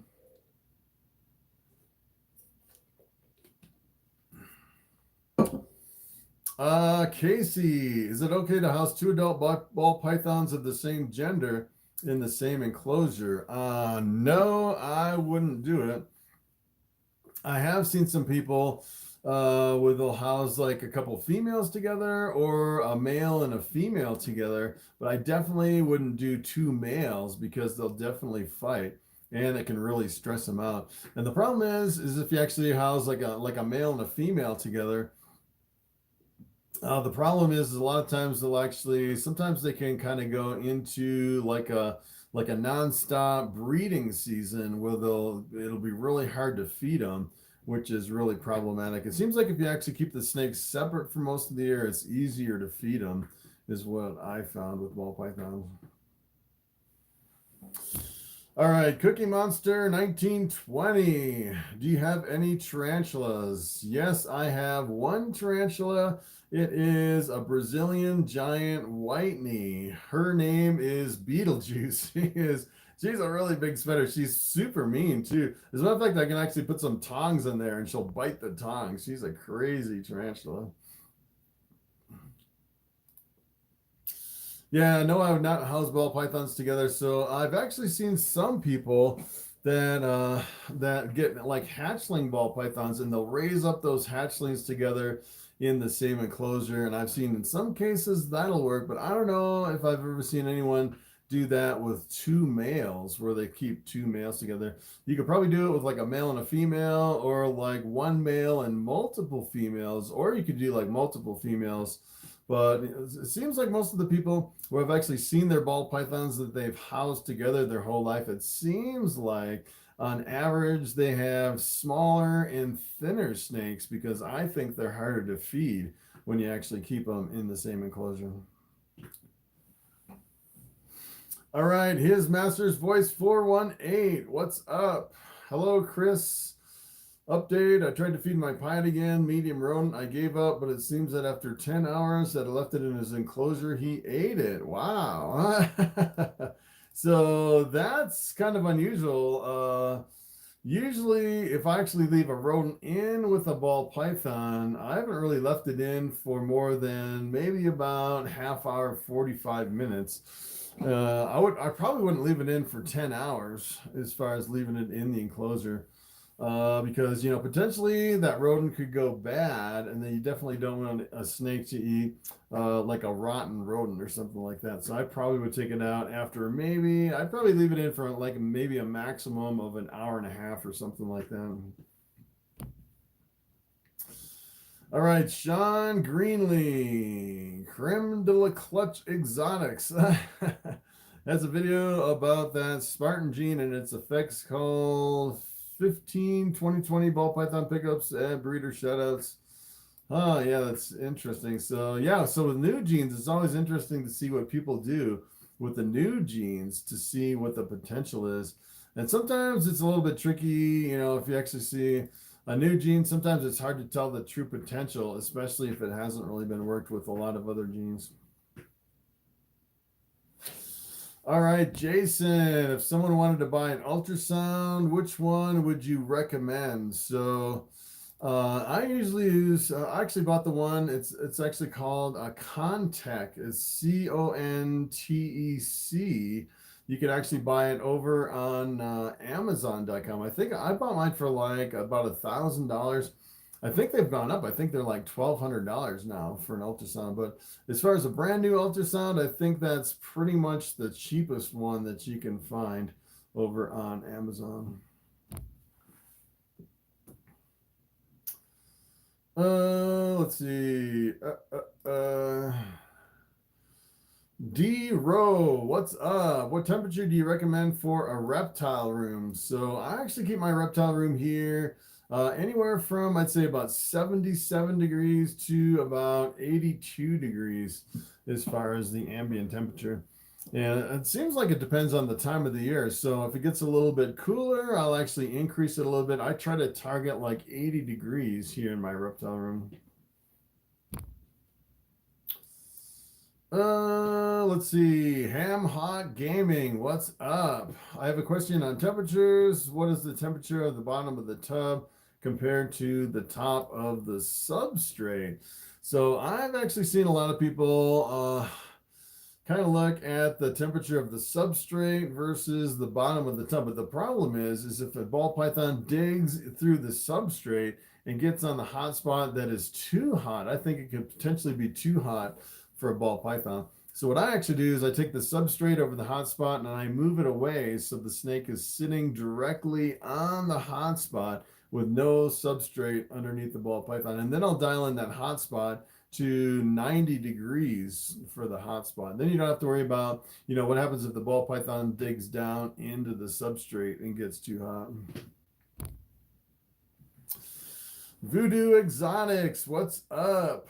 What's up? This is our first year breeding. How long do you leave the males with the females at one pairing? So I usually leave the males about 3 days in with the females. And if I actually open the tub and peek in on day 3 and they're still locked together, I'll actually give them another day or two with the female. I'd say maybe 5 days, 5 or 6 days maximum as far as leaving the male in with the female. Let's see. James Frederick. Hey, Chris, would you mind showing us a couple of your more epic snakes in these live streams? Not enough snakes in the live stream. Yeah, so I used to do a lot of snakes in the live streams, but then it's hard to get to everybody's questions. I can actually show you. Let me show you this one. This guy's getting pretty big, actually. This is Bobby's grandchild. Pretty awesome snake right here. This is my bamboo calico lemon blast. Take a look at that. That's a crazy looking snake. So that's a bamboo pastel pinstripe calico, possible het desert ghost on that one. Look at how white the sides are getting on this one. It's pretty wild as far as kind of the pattern on the sides. And it seems like it's getting a lot more yellow with age with that pastel in there. Pretty awesome snake right there. And this one is a male. It's going to be a future breeder. Probably won't breed it this fall. I'll probably wait until the following year before I breed that one. But that's a pretty awesome snake. That guy's name is Pookie. Don't want to close your head in there. Crazy snake. Yeah, but he is probably the best snake that I produced last year as far as one of my males that I'm going to use for future breeders.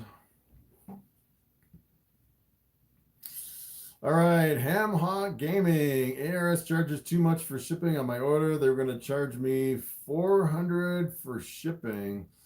So yeah, if you get like a complete full rack, they can be pretty expensive. I don't think I've ever paid $400 on the shipping though. So shipping may have gone up considerably since the pandemic, which is pretty wild.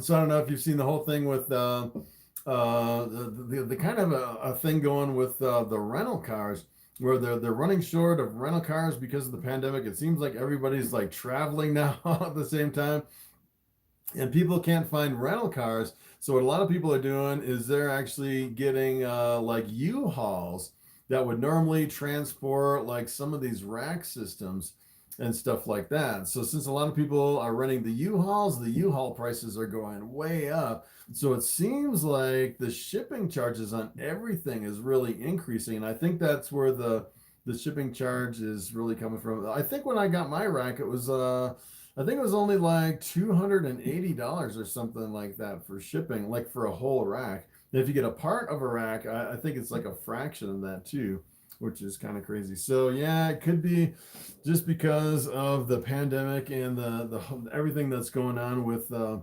shipping, as far as everything being really expensive for that right now. All right, David, should my next investment go towards a strong female breeder or an ARS 7010 rack? I'm not too low on space. But will it be a problem once I have my first clutches? Yeah, so good question. That's always a good question. What should I invest in next as far as my Ball Python investment.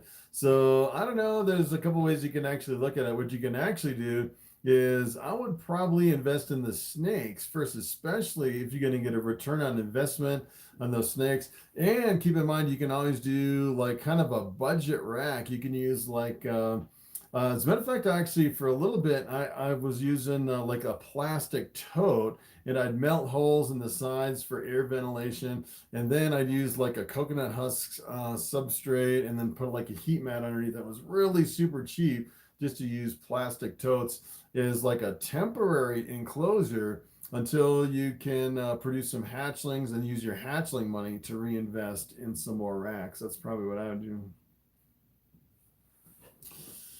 All right, the Sugar Booger 5. How do you tell if a male, how do you tell if you have a male or a female ball python when they are hatchlings? So what I actually do is I probe the hatchlings.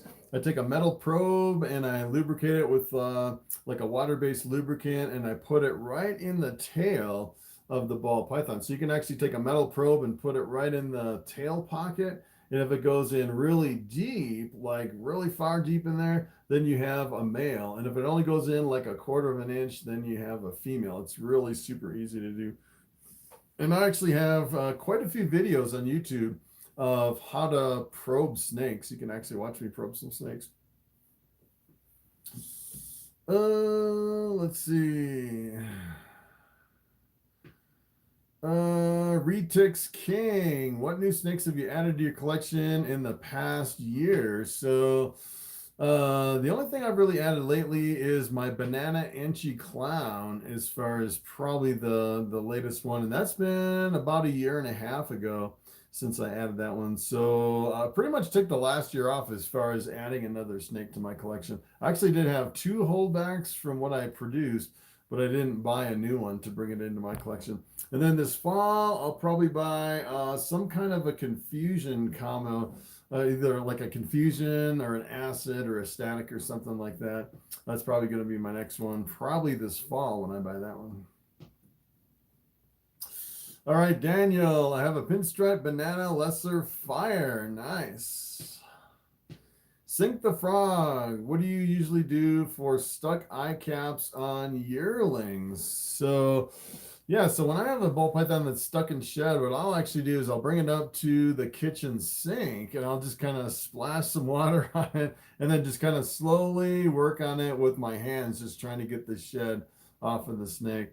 For stuck eye caps, sometimes what I'll actually do, I kind of try to work around the eye caps, especially if it has like a little shed on the side of the eye. I'll actually just take my finger and I'll like gently rub it like right around the eye, especially if there's just a little bit of shed that's stuck on the eye cap.